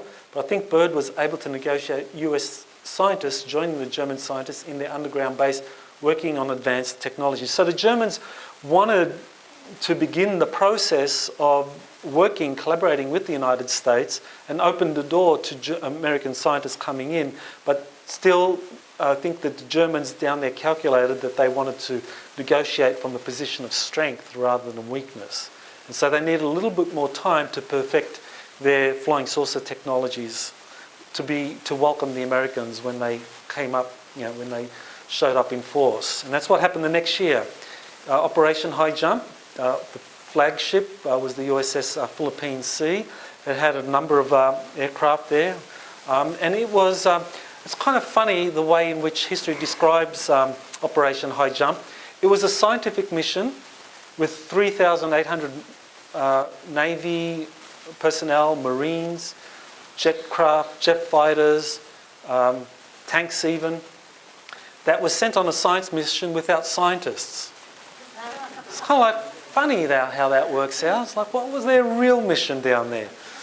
Well, I think we know that there was more to Operation High Jump, which was really the first available Antarctic summer that the Navy could assemble an armada to go down there to seek out and destroy the German bases if necessary, to put pressure on the Germans. Well, unfortunately, the Germans now had perfected their technologies, their weapon systems, so that they were ready. So the Germans, and the thing to keep in mind is that from 1939, early 1939, when the Germans first began building their bases in Antarctica, right up until 1947, early 47, so we're talking about a period of 8 years, they were able to operate in Antarctica without any need to deal with an attacking force. And so, unlike what was happening in Germany, occupied Germany, the Antarctic colonies were able to have the sufficient time, uninterrupted by massive Allied bombing raids, to basically finalise their weapons technology for the flying saucers. So this is what happened. They were successful in basically destroying enough of the armaments that Byrd deployed, aircraft and ships, destroyers and so forth, to get Byrd to basically turn around. And the way Corey Goode described this, he said that the Germans wanted to give the Americans a bloody nose, but they didn't want to destroy them because they wanted to establish a basis for future negotiations and a deal to be struck. So they didn't want to destroy the American fleet, they just wanted to give it a bloody nose, just destroy enough so that the Americans would turn back and realise that they were dealing with a very advanced power now in Antarctica. And the Germans had been helped in Antarctica. I've already mentioned the reptilians, but they also were being given help by another major power in Antarctica, and these were the Ariani. I mentioned earlier the German U-boat captains being given instructions for sailing or going under the Antarctic ice sheet to find their way to Agartha. Well, what was Agartha? Agartha was a colony in Antarctica where you had these kind of inner earth beings, humans, who were very advanced, whose history goes back many tens of thousands, if not hundreds of thousands of years, and that they were helping the Germans in Antarctica, and Admiral Byrd actually had an encounter with the Ariani. And there is an actual, this is verified, that Admiral Byrd did lead a mission into the interior of Antarctica during Operation High Jump, where his craft was lost for several hours. They thought he had crashed. He was delayed by several hours, and then eventually he showed up. Well, Admiral Byrd wrote a diary, a posthumous diary, which is still very controversial. Some people say it's a hoax, some people say it's genuine. According to my sources, it's genuine. And Admiral Byrd describes actually an encounter with the Ariani in Antarctica during Operation High Jump. So he went down there and apparently he met a master, or someone that had a very advanced consciousness, and this was someone that was kind of like wanting Byrd to relay a warning to the United States hierarchy as far as building nuclear weapons was concerned. Can people up the back read that, or do you need me to? Yeah, if you just read that, please.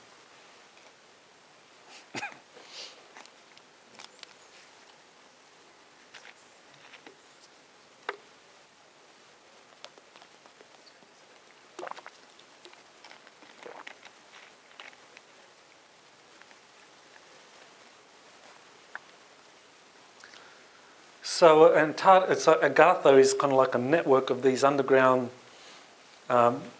civilizations or bases built around the world and also in Antarctica. And interesting that he refers to the Silver Fleet. Now, just kind of keep that in mind because later on I'll be talking about the Silver Fleet being spotted in Antarctica by a very credible Navy source. Okay, so Byrd meets these people and is given a message, and he takes the message to Washington, D.C. about the dangers of nuclear weapons, and that the inner Earth people, the Ariani, are very upset about that. And that the Ariani were helping the Germans. So now we get to this. People often want to know, well, there's Agartha and there's Shambhala. You know, are they the same thing? Are they synonyms, or are they talking about different things? Well, this information comes from Corey Goode. He says that the German secret societies believed that the Agarthans were ancient Aryans, the Ariani. And these were the ones that were helping the Thule Society, the German secret societies, learn about advanced technologies. And that they were the benevolent helpers of the German colonists in Antarctica, and also had had guided them, you know, in their expeditions to Tibet. And the Germans did launch expeditions to Tibet. The Shambhala inner Earth beings, they were kind of like competitors. They came from another area of the planet, Mongolia, And they were deemed by the Germans to be influenced by Zionists and Freemasons and were considered to be the historic enemy. So it kind of shows that conflict is something that has been around for a long, long time. It's not new to our current civilization. This goes back to the ancient peoples on the earth. Now, according to Corey, there are 7 inner earth civilizations, and he says he's met with these beings, he's encountered them, and given descriptions of them, and this is kind of like just a representation of some of these 7 inner earth civilizations that have come together. They have different ideologies. Some have had conflicts in the past. Some of them would be associated with Agartha. Some of them would be associated with Shambhala. But these are inner earth beings, and he's described them on the basis of, or differentiated them on the basis of these amulets. Some of them have Saturn symbols with, say, a black kind of jewel in there. Others have hourglass symbols. And racially, they're very different as well. Others have the swastika inner earth symbol. So the swastika, as I'm sure many of you know, predates Nazi Germany's use of the swastika. It goes back many thousands of years to ancient cultures, and some of these inner earth groups wear the swastika. They're not necessarily Nazis at all. That's just a symbol for the vril force, a dynamic force that emanates through the earth and through the chakra system of the body. The Omega group, this group, according to Corey Good, is masculine dominated. It's a patriarchy. Unlike the other groups, the earlier groups, as you can see, they have men and women. This group, the Omega group, is Bird's Ariani.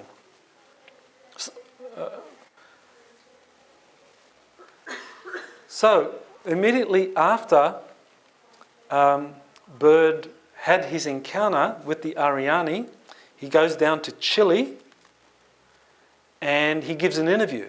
And he talks about a new enemy that could fly from pole to pole, and that they were capable of invading the United States with hostile aircraft.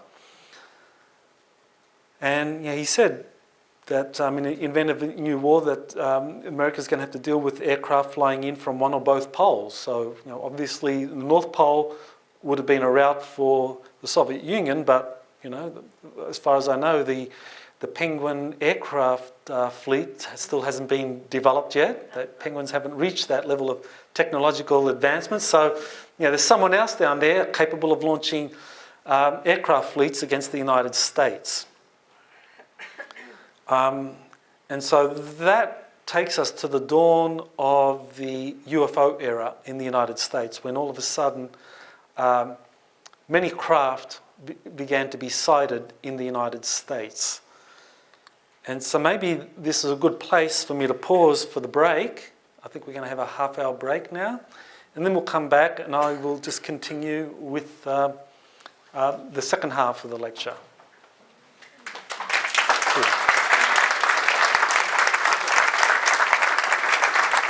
In June of 1947, which is when it's generally accepted as the UFO era having started in the United States, with the Kenneth Arnold incident in Oregon and Washington State. And just recall what I said earlier about Admiral Byrd warning about a new enemy that could fly from pole to pole, or from the poles over the United States territory. This only happened a few months before the Kenneth Arnold sighting incident. And here you have the craft that Kenneth Arnold saw, that he actually drew this craft, and even though he said it kind of skipped over the water like a saucer, he didn't say it looked like a saucer. This is how he described it. And the thing is, when you look at the shape of that, and he said there were fleets of these things in June flying over the US, you look at the comparison with the Horten fixed-wing craft prototype that was under development in Nazi Germany, but that this was one of the unsuccessful models. So is this a version of the successful model of this? This didn't make it out of Nazi Germany down to Antarctica, but a prototype or something similar to this did, and so we can see the kind of similarity between them. Now, we think about, well, you know, what would have been the political implications of the Germans establishing a colony in Antarctica that was functional, that had these advanced flying saucer prototypes that could shoot down US craft, that could destroy US naval ships, that could overfly US territory with impunity. What would be the implications of that? Well, this was really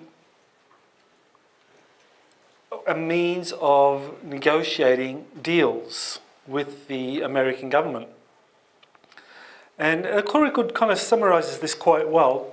So if you just read that.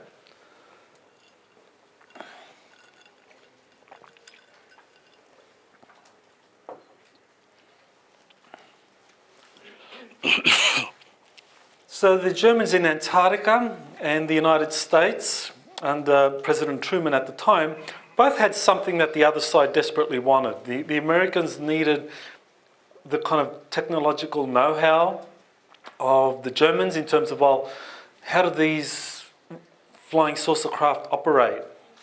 That they wanted to kind of catch up as quickly as possible, and the Nazis were desperately short of resources, personnel, and so there was negotiations happening.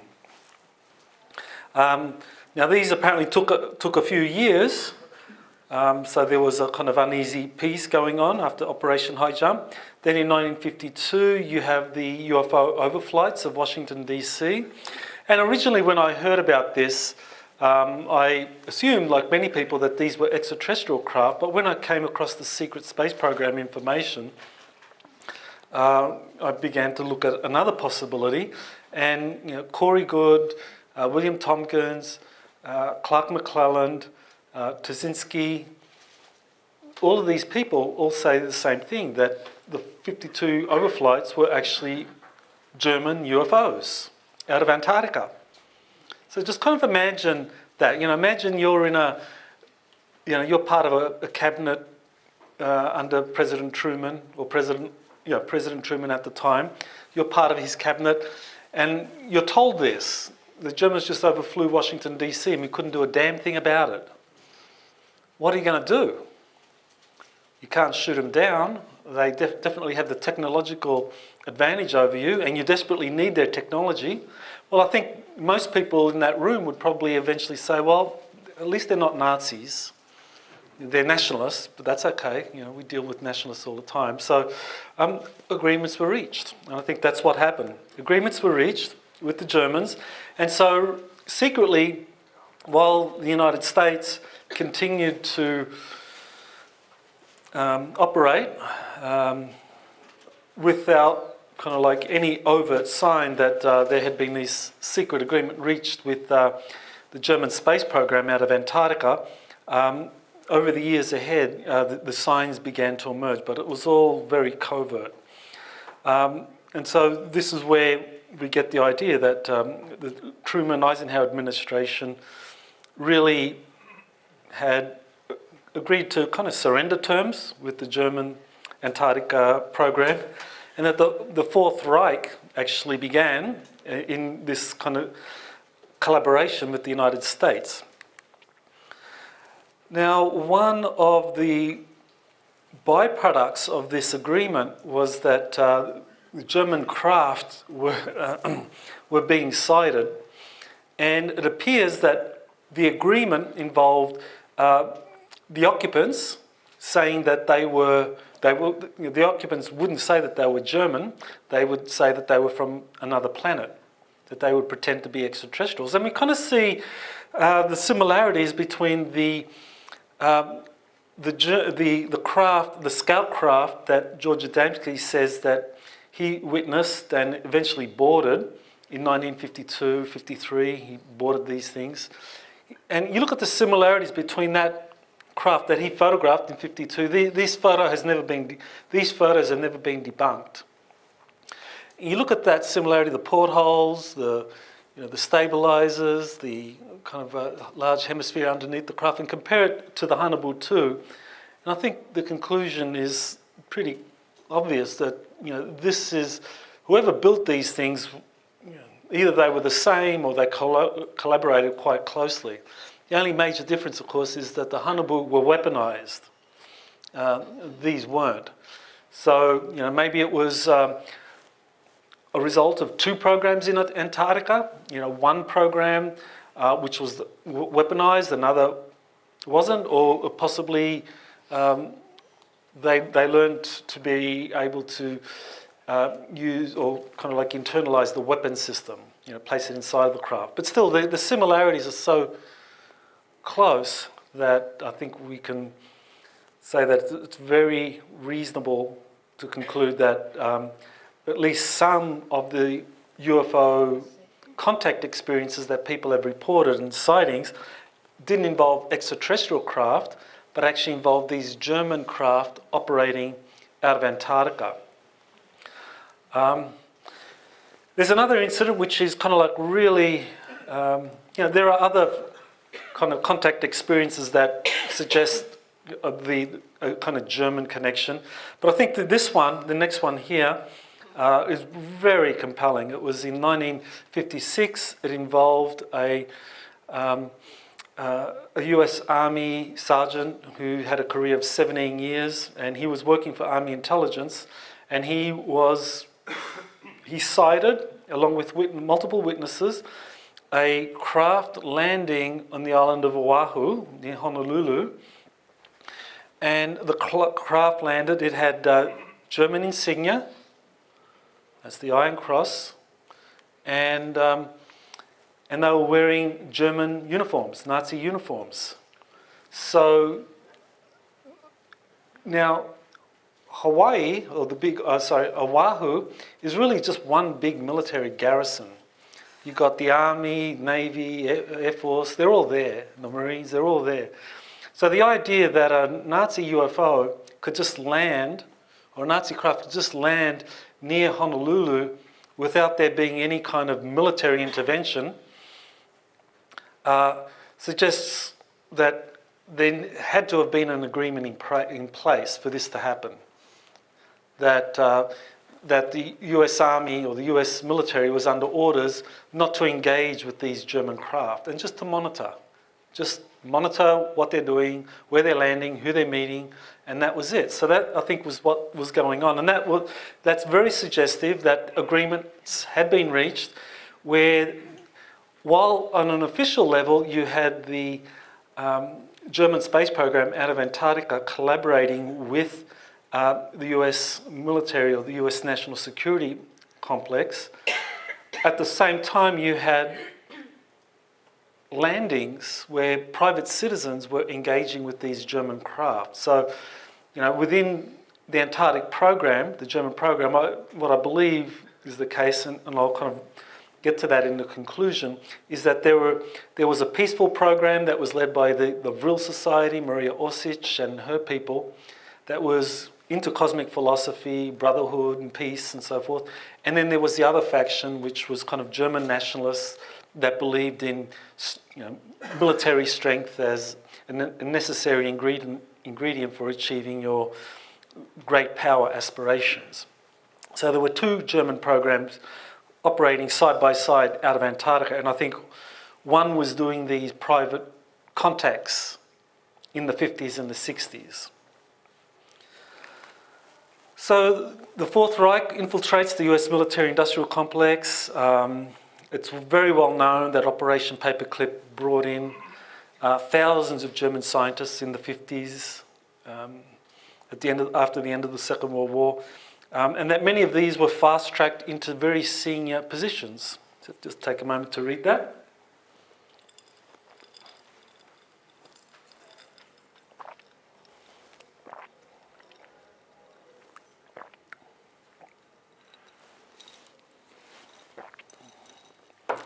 So why in the world would why would the national security apparatus grant German scientists from Germany security clearances that was fast-tracked and that American scientists were having great trouble getting, or they had to go through a lengthy process, sometimes taking a year or more? Why would that be? They were being fast-tracked because there was an agreement that had been reached, and that the German scientists were coming in, and there was a process of infiltration happening, and I think both sides were trying to outsmart one another. The American national security apparatus, they thought they could outsmart the Germans. After all, they'd won the war, the Second World War. They thought they could outsmart them, and the Germans that were infiltrating on behalf of the program out of Antarctica believed that they could outsmart the Americans. And so I think there was this kind of collaboration, but also an attempt to kind of outmaneuver the other that was happening throughout this period.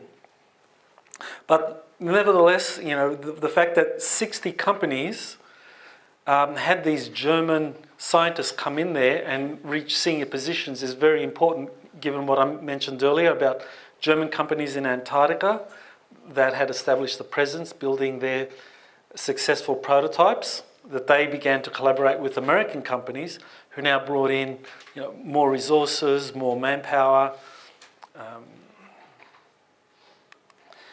So now you actually have the space program out of Antarctica. Now, you know, what you call it, what do we call it? Corey Good calls it the Dark Fleet, and that's probably as good a term as any, because dark in the sense that we don't know much about it. There's so little known about it, because secrecy has been maintained, and you know, part of that process has been using slave labour, where people are eliminated at the end of that. So Corey Good says that he was taken to Antarctica twice, and that during the first occasion, I believe it was kind of like towards the middle of 2016, I think April or something of 2016, he says he was taken aboard this craft. This belongs to an inner Earth group, and he says he was taken on a reconnaissance mission of Antarctica. So this is one of the few first-hand testimonies that we have about what's under the ice. And he says that what he saw under the ice was this massive cavern that had an incredibly large industrial kind of venture going on. And what's especially significant, because this was said, you know, he came out with this information in April of 2016. He said that there were these large thermal vents that was heating this cavern system, and that the thermal vents were responsible for hollowing out those caverns in the first place. Now, no one else before that had said anything about thermal vents in Antarctica hollowing out caverns under the ice. No one had ever said anything about that. Corey Good was the first to say something. So these are the sort of things that, you know, researchers like myself, you know, pay a lot of attention to in terms of, well, you know, is he the real deal or not? And because he kind of consistently comes out with information that then a few months later or a year later is picked up by the major media in some kind of major announcement, that makes me lean more towards him being a very credible witness, and I still think he is a very credible witness. So anyway, so he's saying thermal vents in Antarctica in April 2016 that he saw that were heating these things up and that had originally built the caverns. So I mentioned it just before, 60 American companies are known to have been infiltrated by these German paperclip scientists, that many of these paperclip scientists went into these companies and others, and that they often got very senior leadership positions. And certainly it wasn't just companies, it was also the American space program. Kurt DeBus became the director of the Kennedy Space Center, which was set up to oversee the Apollo program. Werner von Braun was in charge of the Marshall Flight Space Center, which was based on the old Army program using German scientists to develop powerful rockets for the military and for the space program. So he was in charge of the Marshall Space Center, and there are other prominent Nazis in kind of senior positions throughout the military-industrial complex. So this happened because of a secret deal that's what that I believe made this possible. But certainly, we can now start talking about German companies, American companies working in tandem to build these kinds of things. Massive fleets of spacecraft that could go out into deep space, that could be part of a kind of dark fleet that could go out there and conquer other worlds or operate and establishing colonies on other planets in our solar system. So after the agreement was reached, I think it was around President Eisenhower coming into power, 1954-55, Eisenhower had meetings with these Germans and their extraterrestrial allies, and agreements were reached. So then, 56-57, Antarctica is opened up in terms of the major powers are now allowed to establish permanent bases on the surface of Antarctica. So this is when all the major countries started to build their permanent bases. So the Americans built 3, the Russians also started to build theirs, and Australia, I think, followed not long afterwards. So the agreements paved the way for Antarctica to have these permanently manned bases set up on the surface that could begin scientific exploration. Now, one of the things that clearly needed to be dealt with was how can you reconcile having bases, permanent bases on the surface of Antarctica where the major nations that might not have been part of the American-German agreement have bases, with this kind of effort to build a vast kind of armed space program under the Antarctic ice sheets. How do you reconcile that? Well, the plan, or what happened was that they came up with this. It's called the Antarctic Treaty. It was signed in 1959 and ratified by 1961. 12 signatory nations signed it in 59, including Australia, and currently it has, I think, around 55 nations that are part of it. The Antarctic Treaty basically demilitarizes Antarctica and maintains that there can be no weapons development there, that no military forces deployed there, and that all research has to be done for peaceful scientific purposes. So obviously, there's a contradiction here, right? I mean, if the Germans and the Americans are doing all this stuff under the ice sheet, but the Antarctic Treaty is in place on the surface, what's the real intent here? Well, I think the real intent was that the Germans didn't want any other nations establishing bases on the surface that could become a military threat to them. So they basically made sure that the Antarctic Treaty was signed. And it's very strictly monitored. Basically, any nation can do a spot inspection of the Antarctic facilities of any other nation to ensure that they're abiding by the terms of the Antarctic Treaty, which is actually a very handy way for the Germans under the ice sheet to make sure that no one up there can never be a threat to them. So now, okay, we get to what else is going on in Antarctica. A Navy engineer by the name of Brian, he had a number of experiences in Antarctica, and he came forward and released some of his documentation. And he served in Antarctica for 14 years. He served for 20 years before retiring from the US Navy. And there were a few incidents that he described seeing that kind of stand out in terms of us better understanding what's happening today in Antarctica.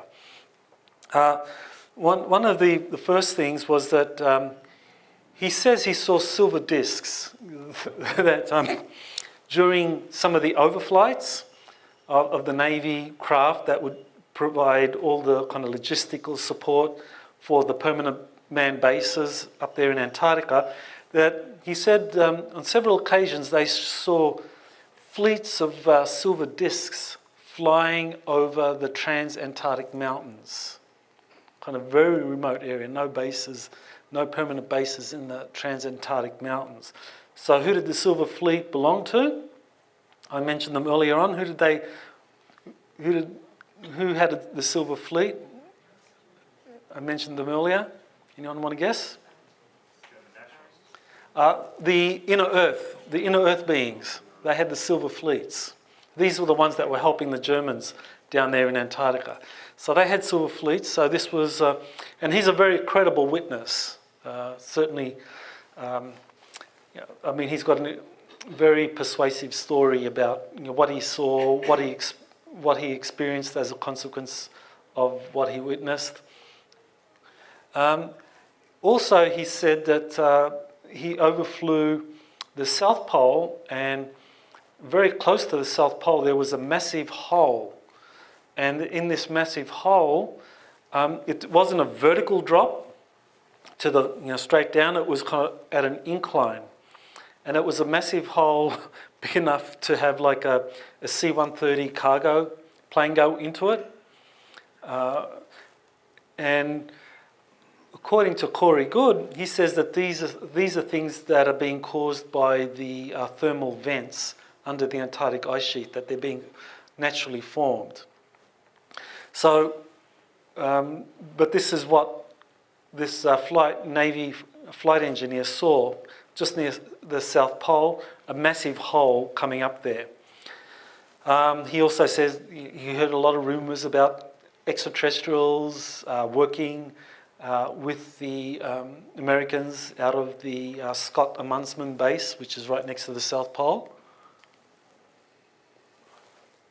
And finally, he talked about this incident involving missing scientists who were to do a mission, I think it was to last about 3 weeks. But after 2 weeks, radio communication ceased. So he had to fly an exploratory mission there, or his crew was sent on an exploratory mission. And they couldn't find the scientists. And then a week later, the scientists radio in and said, come pick us up. And that these scientists were just petrified, that they had seen things that had they wouldn't talk at all about it. Every effort to engage them in conversation, they were in silence, in shock. They basically brought to the United States and debriefed, and then they were sent back to New Zealand. So I'm trying to track down some of these people. If anyone actually knows about any of these missing scientists, that would actually be very helpful. But that was an example again of things happening in Antarctica that involve a lot of very classified research, and some of it is quite dangerous or scary. Lake Vostok, radar mapping in 1990, and when Lake Vostok was confirmed to exist in 1990, it was about 250 miles. What's that? About 400 kilometres.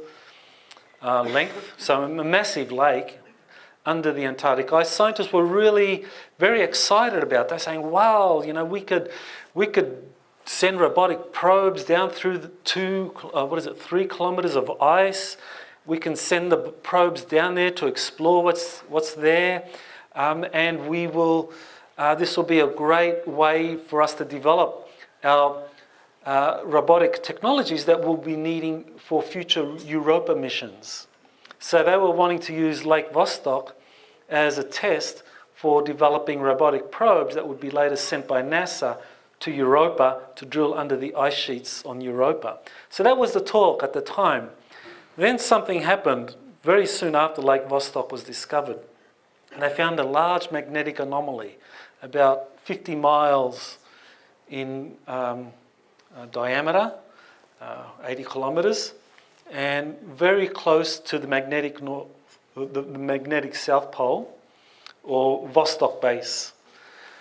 And so this magnetic anomaly changed things dramatically. All of a sudden, NASA became environmentalists. It's like, oh no, we can't send robotic probes down through the ice. We'll pollute the pristine Antarctic atmosphere down there and the environment. It hasn't been exposed for millions of years. No, we don't want to send our robotic probes there. It'll take at least 10 years for us to send, to develop the sufficient technologies. And so, the official media is just kind of like, oh yeah, fair enough, that's what you say. Nothing's happening in Antarctica. But no, they sent covert teams down there. Covert teams went down to Antarctica, down to Lake Vostok. And Richard Hoagland was the first to kind of like really research this in depth, and he had access to some really credible whistleblowers. And he found that he began getting the information that this magnetic anomaly was in fact an ancient city, that they'd found a buried city down there, and had nothing to do with the kind of more prosaic explanations for this magnetic anomaly.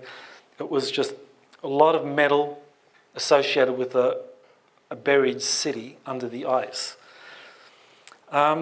So, as I mentioned, there was covert drilling happening in Antarctica to get to Lake Vostok. So if you just read that, this was from 2001.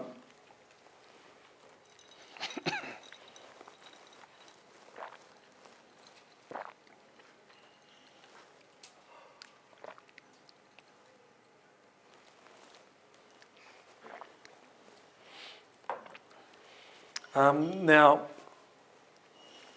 when they did send the scientists down there to Lake Vostok, the personnel down there, Hoagland discovered that a lot of them were getting very sick. The speculation was that, well, this is probably has something to do with the torsion field physics that this city had used, or that was associated with the city. Maybe it was a series of extraterrestrial craft down there, but certainly there was something that was not accounted for, and that the covert teams couldn't deal with it, whatever it was. And that one of the major corporations that was involved with it at the time, the Raytheon Corporation, that was their employees that were getting sick. So this was around 2001 that this information began to emerge. The next year you have rumours of an Antarctic city being found and being captured on video. Now the interesting thing about this particular story was that it came out in 2002, and kind of like pretty spectacular headlines, spectacular ruins in Antarctica captured on video. US denies that. Well, it turns out that this press release, it was actually promoting a book.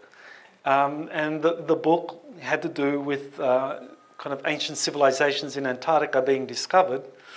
But it was kind of more than coincidental that this kind of press release comes out and this book comes out around the same time that Hoagland and others are talking about an ancient city being discovered in Antarctica. And the best way to hide the truth is to, or the best way to keep a secret is to hide it in plain sight. So you put it out there through a source that you can easily discredit. So this was a source that was very easily discredited because it was really little more than just a promotion for a new book, and that there was no company called Atlantis TV with television crews operating out of Los Angeles that had been sent down to Antarctica. This was all a concoction, but it was to hide the truth that people were being sent down to Antarctica to film the ancient ruins. I think that's confirmation for that call. Just tell them that, yes, well, we want to know what you want to tell us.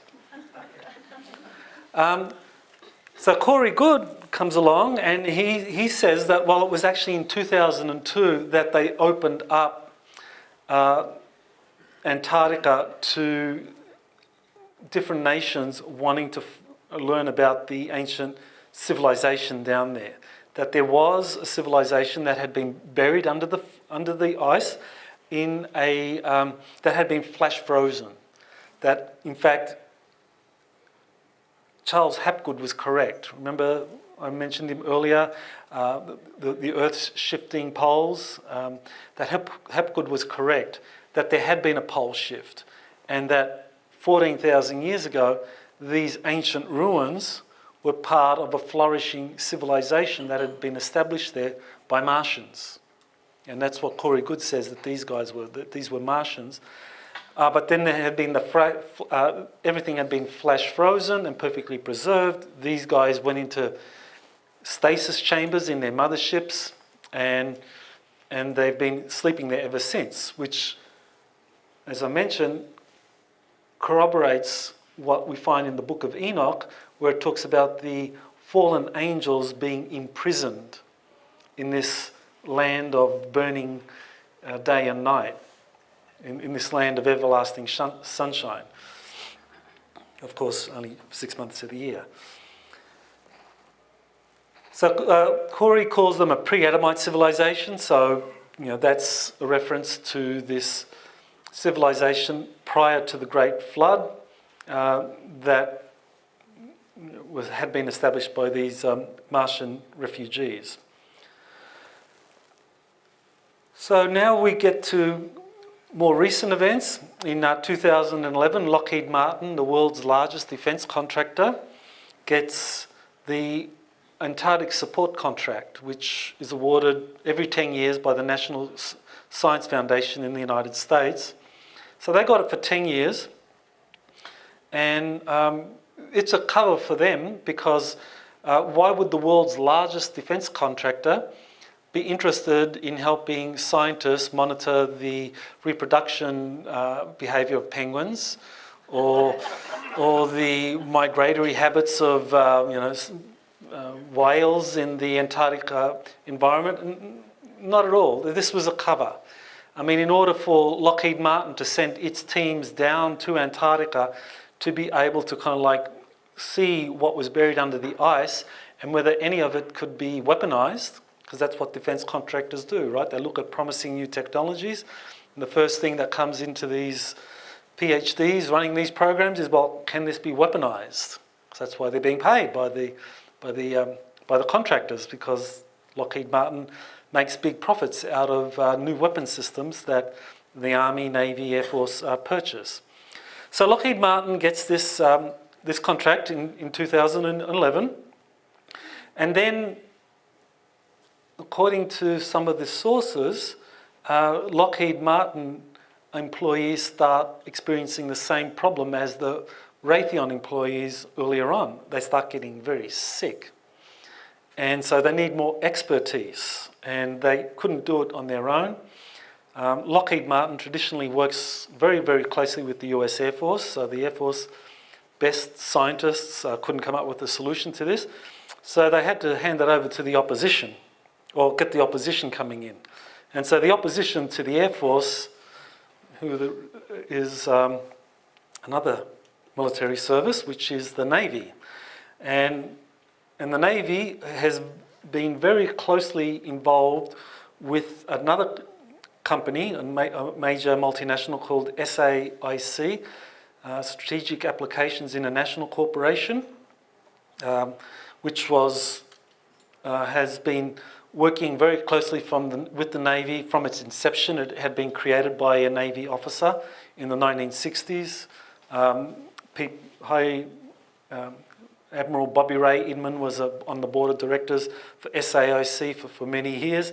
And then in 2013, SAIC reinvents itself. It kind of does one of these complex corporate split-offs where it renames itself Leidos, and it gets the Antarctic Support Foundation. And so now it goes down into Antarctica, and it's sending its special teams down to Antarctica.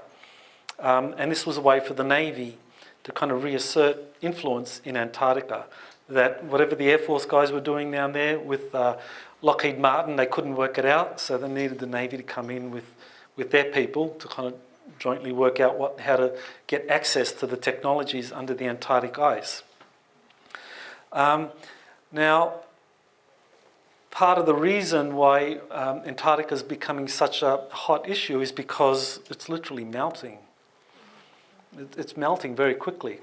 So this is a very recent picture, a very recent diagram. It came out this year, June of 2017, and it showed the large surface melts in Antarctica.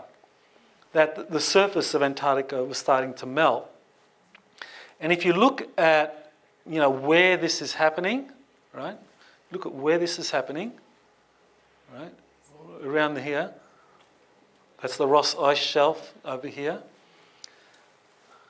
You can see the corner where there are large surface melts.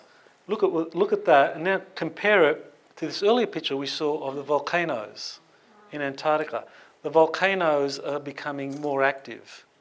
And as they become more active, as more of the ice melts from underneath, the volcanoes' activity increases. Because one of the things that was preventing the volcanoes in Antarctica from being too active was the large amount of ice that was over them, compacting the volcanoes. But now, as the ice sheet is melting from underneath, and you have large surface melts on the top because a lot of these steam vents are coming up, melting the ice cap, the Antarctica's, especially West Antarctica, that's the Ross Ice Shelf, is very quickly melting away. And this is where, again, with Corey Goode, I mean, he definitely is giving some very important intelligence in advance of what we hear from the major media. He was the first to kind of like confirm, as I kind of mentioned earlier, that there was a vast cavern network that was formed by volcanic activity that was capable of hosting life.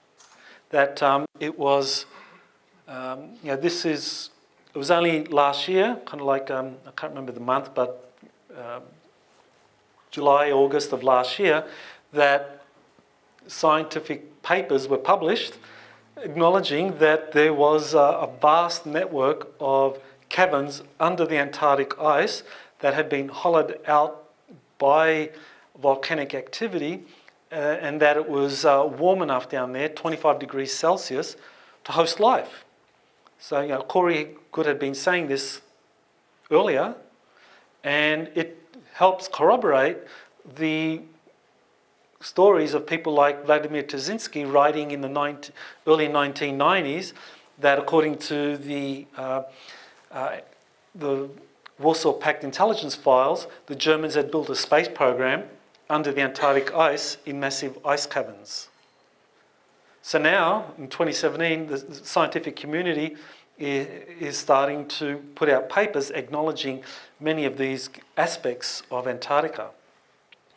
So the ice, and so here's an article where I talk a little bit about the ice shelf being destabilized as a result of the thermal activity coming from underneath, and also from different major nations drilling down deep into Antarctica from the surface. And so as you have a lot of advanced technology being used to build holes from the surface down into the interior so that scientific teams can go down there and begin exploring the cavern system, looking for the buried technologies, or the technologies that are now being found under the Antarctic ice sheet, that's destabilising the ice sheet more and more. So it's really got very little to do with global warming. So you can, your car's not responsible, so you can drive home with a clear conscience.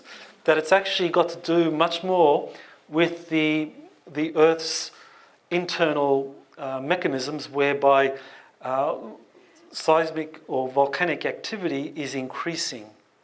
And that seems to be a phenomenon that's happening on other planets in our solar system, that all of the planets are displaying characteristics of global warming, but that's because the core is somehow being stimulated by increased cosmic energy as our solar system moves into a region of the galaxy where there's more of these things. Corey Good talked about a secret a battle over Antarctica, Antarctic skies, during January of 2016, where he says that a lot of these large, very large kilometre-long ships, these teardrop-shaped ships that had been built in these vast industrial facilities under the Antarctic ice sheet, were trying to leave with thousands of the global elite. So these people were fearing something, or maybe they were running away from a predicted geological event. Rumours of some of you, I'm sure, have heard of Major Ed Dames and the solar kill shot. The idea that the sun is going to release a massive solar flare, which will kind of wipe out a lot of the kind of infrastructure on the surface of the planet, and maybe do worse damage. So maybe they were leaving for that, or maybe they were leaving because of some political catastrophe that we are now witnessing. Then I'll be talking about at length pretty shortly. I should mention that according to Corey, these craft were not allowed to leave. They were intercepted by craft belonging to what he calls the Earth Alliance, but essentially it's the Russian space program. The Russians didn't allow these guys, the global elite, to escape. It's like, you've created big problems on our planet Earth, you're going to stay here and we're going to see through it all together. So here's Corey says that he was taken on a tour of the Antarctic facilities in April of 2016.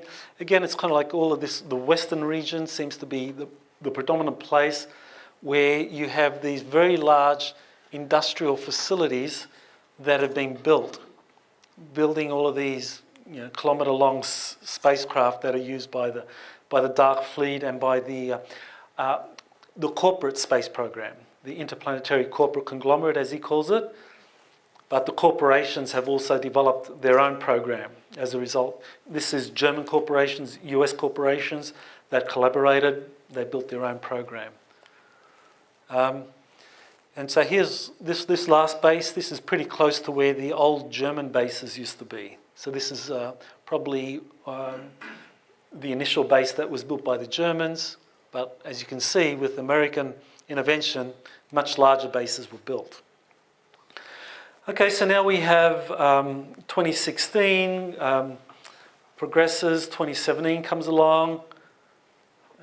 We have John Kerry, the former Secretary of State, and he went down to Antarctica for a pretty big, for an important job. I mean, he had to explain to the global elite down there, he had to explain to them how this person called Donald Trump could possibly win the presidential election. I mean, they were very disappointed because they always believed that America was the best democracy money could buy.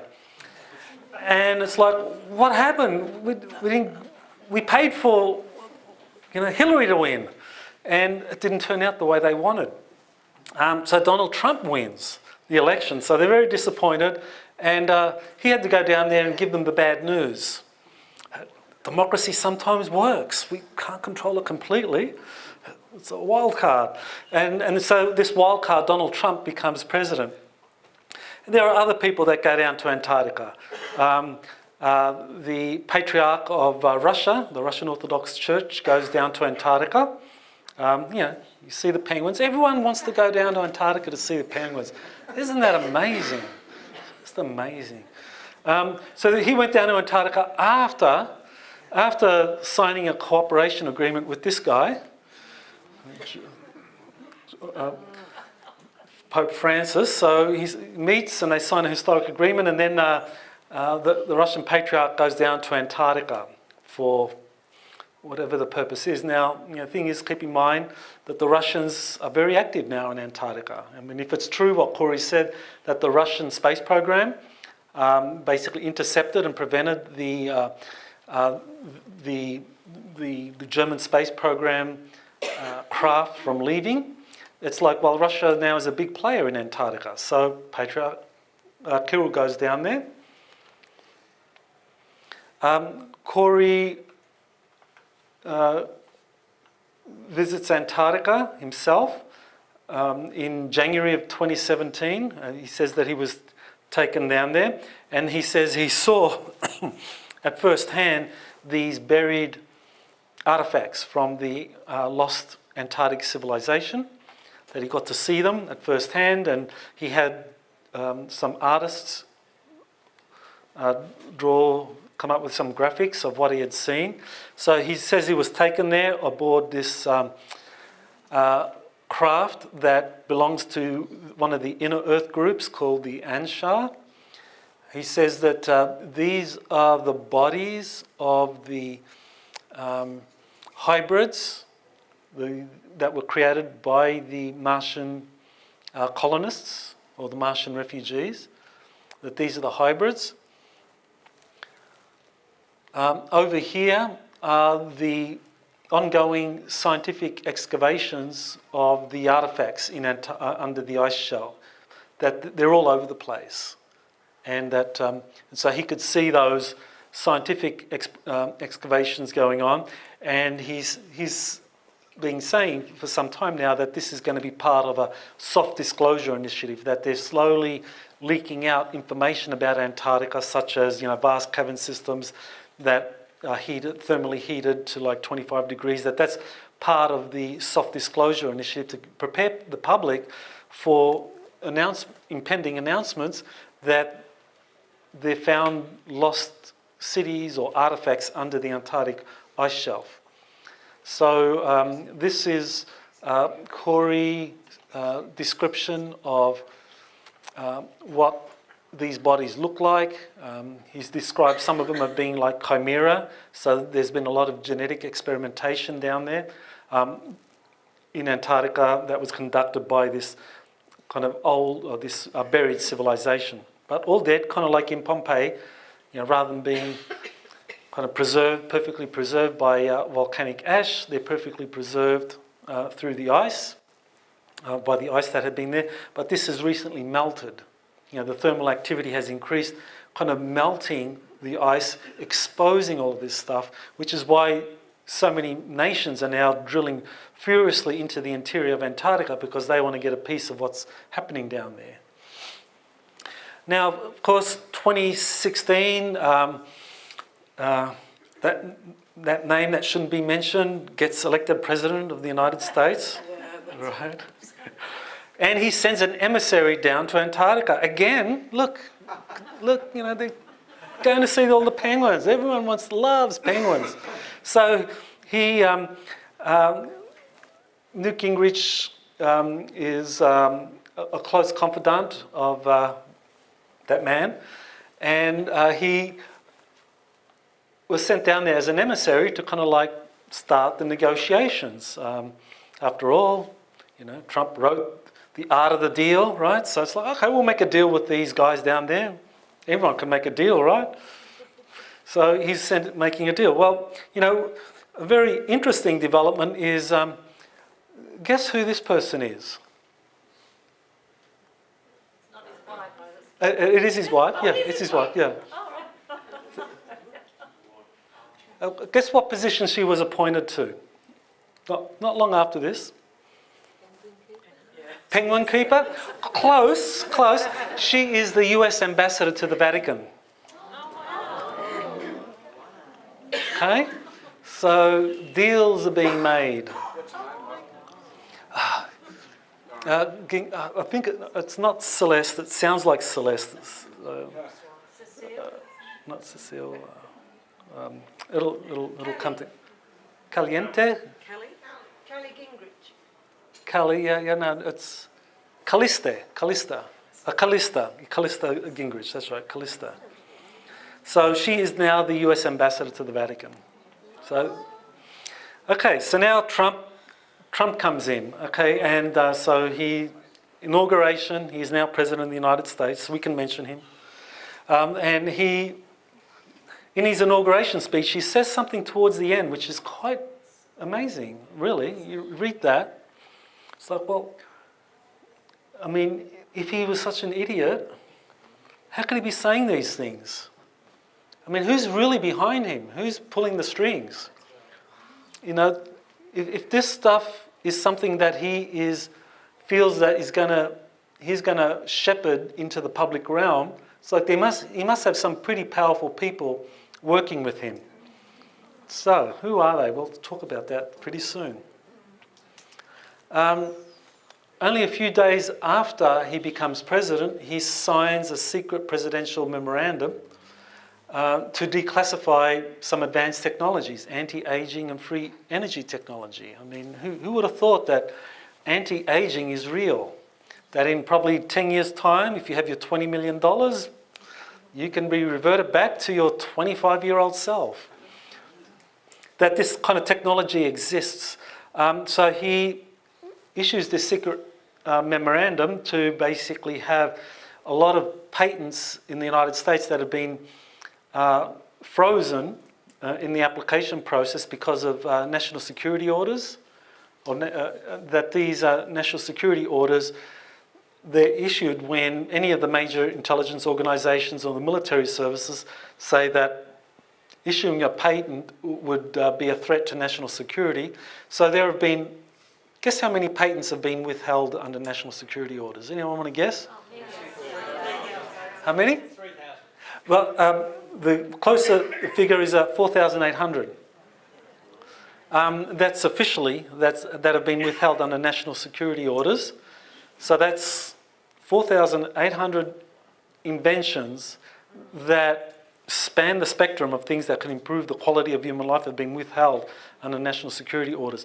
This memorandum basically dictated that 1,200 of these had to be released within 2 years. So now we've just passed the 1 year level, a 1 year mark, and we'll soon start seeing if this is happening. Okay, so, you know, the big question is, will he disclose Antarctica to start an economic boom? Because he's all about making America great again and building the economy and getting as many Americans back to work as possible. So starting up an economic boom by releasing the existence of advanced technologies, that's certainly something he's indicated in terms of his inauguration speech, in terms of that secret memorandum to have patents fast-tracked to be released that have been previously held up under national security orders. And so he wants to start up an economic boom with having new technologies come online. So he really wants to re-industrialise America. He feels that America's gone through a period of deindustrialisation where the vast manufacturing capacity is now a shadow of what it once was. I mean, you walk into an American Walmart store and, you know, try and find the Made in America product in a Walmart store. It's impossible. You know, if you go in intentionally, like, I don't want to buy Chinese because, you know, they do terrible things in Tibet or whatever. It's like you can't find anything else that's not made in China. Walmart is really just China, you know, China incorporated. So he wants to make America great again, and he's wanting to release these technologies. So the big thing is, you know, who's behind him? I mean, if he's not an idiot, if he's not a buffoon, and there's some powerful forces that are using him as a puppet, who are they? Anyone like to guess? Big corporations? No, they're with the other side. Military. That's it, the military.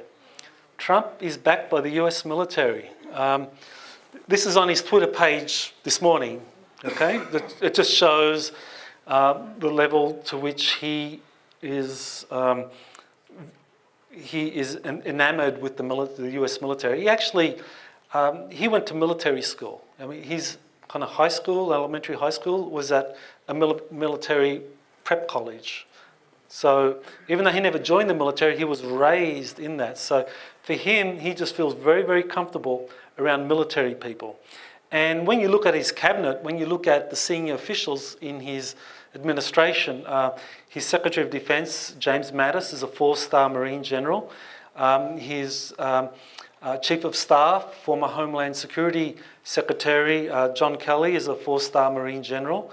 Hugh McMaster, his National Security Advisor, is a 3-star Army General. The head of the Secret Service is a 2-star Marine General. And so it goes on and on and on. Mike Rogers, the head of the NSA, is a 4-star Navy Admiral. So his administration is dominated by the US military because they are the ones that are behind him. And Trump's kind of like a very convenient kind of magic act in a way, because in a way he acts the buffoon, making all these tweets, getting people kind of like, you know, focused on, you know, who's he called an a-hole now, you know? And so people are distracted by that, but the left hand is doing all the damage, where the military are going around and doing all of these things, and that's what I'm going to get into next. So this executive order, you know, many people kind of like have been very skeptical about this whole idea, well, you know, can Trump really be a figurehead for the military, really be a figurehead for the white hats in the kind of military-industrial complex, wanting to clean up the country and get America moving again? Well, if you had any doubts, you know, this should dispel them. This executive order that was issued on December 21, 2017, just read that.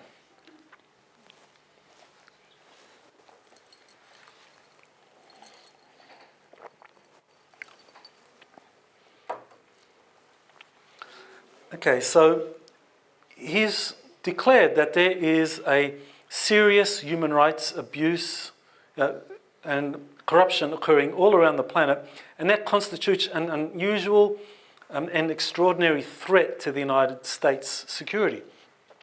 Well, if you think about that, it's like, well, haven't human rights abuses and international corruption been endemic? What's so different now? Why is the US now saying that this is an extraordinary threat to the national security, foreign policy and economy of the United States? What's going down? What's really happening here? And I hereby declare a national emergency to deal with the threat. So now in the United States, the various bureaucracies are forced to cooperate with the US military and other Department of Treasury, Departments of State to enforce this executive order. And this executive order basically freezes the worldwide assets of anyone involved in human rights abuse or corruption anywhere around the planet. He's basically not just cleaning up the deep swamp in the United States, he's cleaning up the deep swamp around the planet. He's going after the elite. They're going after the global elite. And there's no way Trump could do this on his own. None at all, not a chance. He is working with these guys, with the military. They are the ones, they're the real power at the moment, and they've kind of won the secret war. Corey Goode has been talking for a few years. Actually, many others have been talking about a war between the white hats and the kind of transnational corporate conglomerates around the planet, or the cabal, global elite, whatever you want to talk about, however you want to phrase them. But by issuing this executive order and now targeting the assets, the lifeblood of the global elite, it's like this is a declaration of war. And this is what's happening now. Right now, as we speak, the global elite, the big fish, are being detained or hunted by US Special Forces that are fully authorised under this executive order to go anywhere around the planet to hunt these guys down. Anyone involved in these kinds of human rights abuses, international corruption, which, you know, under the language of the executive order, constitutes a grave national security threat to the United States. They're hunting these people down. You know, that's the scene from Eyes Wide Shut. I mean, how many of you watched that Eyes Wide Shut? How many of you have seen that? Well, I think many of you, like me, probably had that sick feeling watching this stuff, that sick feeling of powerlessness. Well, these guys are now having their day. They're being arrested, detained. So that's what's going on now with them. And that kind of like, so there's war. I mean, it's undeclared. So this kind of brings me back full circle now. to what happened in Hawaii this morning. These guys are behind it. I think these guys are behind it. They did it because they're basically threatening the US at the moment, and it's like, well, you know, if you don't pull back, we're going to get our attack dog, which is North Korea, to come after you. But that's a, you know, it's a pretty desperate card to play, but that's what they're doing. And I think this was their threat. Now, I don't think it's going to happen. I don't think North Korea is going to do this. The Chinese are keeping a close eye on North Korea. They don't want the US to obliterate the North Korean infrastructure because they know what would happen. The US would kind of come in, and so they don't want that. So I don't think it's going to happen. That it's just, I think it's going to be an empty threat, but still, I think that shows that they still have some power, and they're trying to impose their threats. So this brings me to the final slide, which is really a kind of summary of everything I've discussed today. It's quite a complex thing, but we have plenty of time for questions, but let me just kind of like quickly go through it so that it's kind of summarising, you know, many of the things I've said today. In the 1920s, the Vril Society were the first ones to begin developing prototype spacecraft. That kind of like led to the Nazis coming along and co-opting a lot of this and building their own program. That led to the German Antarctic space program. But this program, this Vril Society program, continued, and I think this involved Maria Orsic and her kind of more positive group. And it also involved the positive group emerging out of fascist Italy. That fascist Italy, under Mussolini in 1933, began a flying saucer program. You know, there are documents that actually prove that or show that. Then 1938, there was a breakaway Italian secret space program that went to South America. That Giuliano Marconi headed that, and he faked his death, went down to South America because he didn't want to have anything to do with the war effort. He was more a pacifist, even though he had set up his company in Britain, and he was appointed by Mussolini to head up the Italian flying saucer program. He didn't want to have anything to do with the coming war. So he took as many people, as many resources as he could out of Europe and took it down to South America to set up a kind of more peaceful scientific space program. So he teamed up with Orsic down there, and I think these guys were the ones behind the contactee movement, or at least some of it. Not all of it. I think maybe there were, you know, some of the contactees did have genuine extraterrestrial experiences, but others were really meeting up with people that were emerging, that were coming out of this program. We've already talked about the Dark Fleet, the Interplanetary Corporate Conglomerate. That was where the German corporations essentially worked with the American corporations to build this vast corporate space program under the Antarctic ice. 1942, you have the Los Angeles air raid incident. That's when the US Army Air Force, the US Navy began cooperating with Douglas Aircraft Company, which was the company that William Tompkins worked for 13 years later, who talked a lot about Douglas's involvement in this secret space program evolution. So essentially what happened was 1942, you have the LA air raid incident. The American military and Douglas Corporation, they began to kind of brainstorm, well, you know, how do these technologies work? Because this was anti-gravity technology that was used in that incident. So they formed this kind of informal study group that evolved by October of 1945, you have Project RAND being formed in the Douglas Aircraft Company.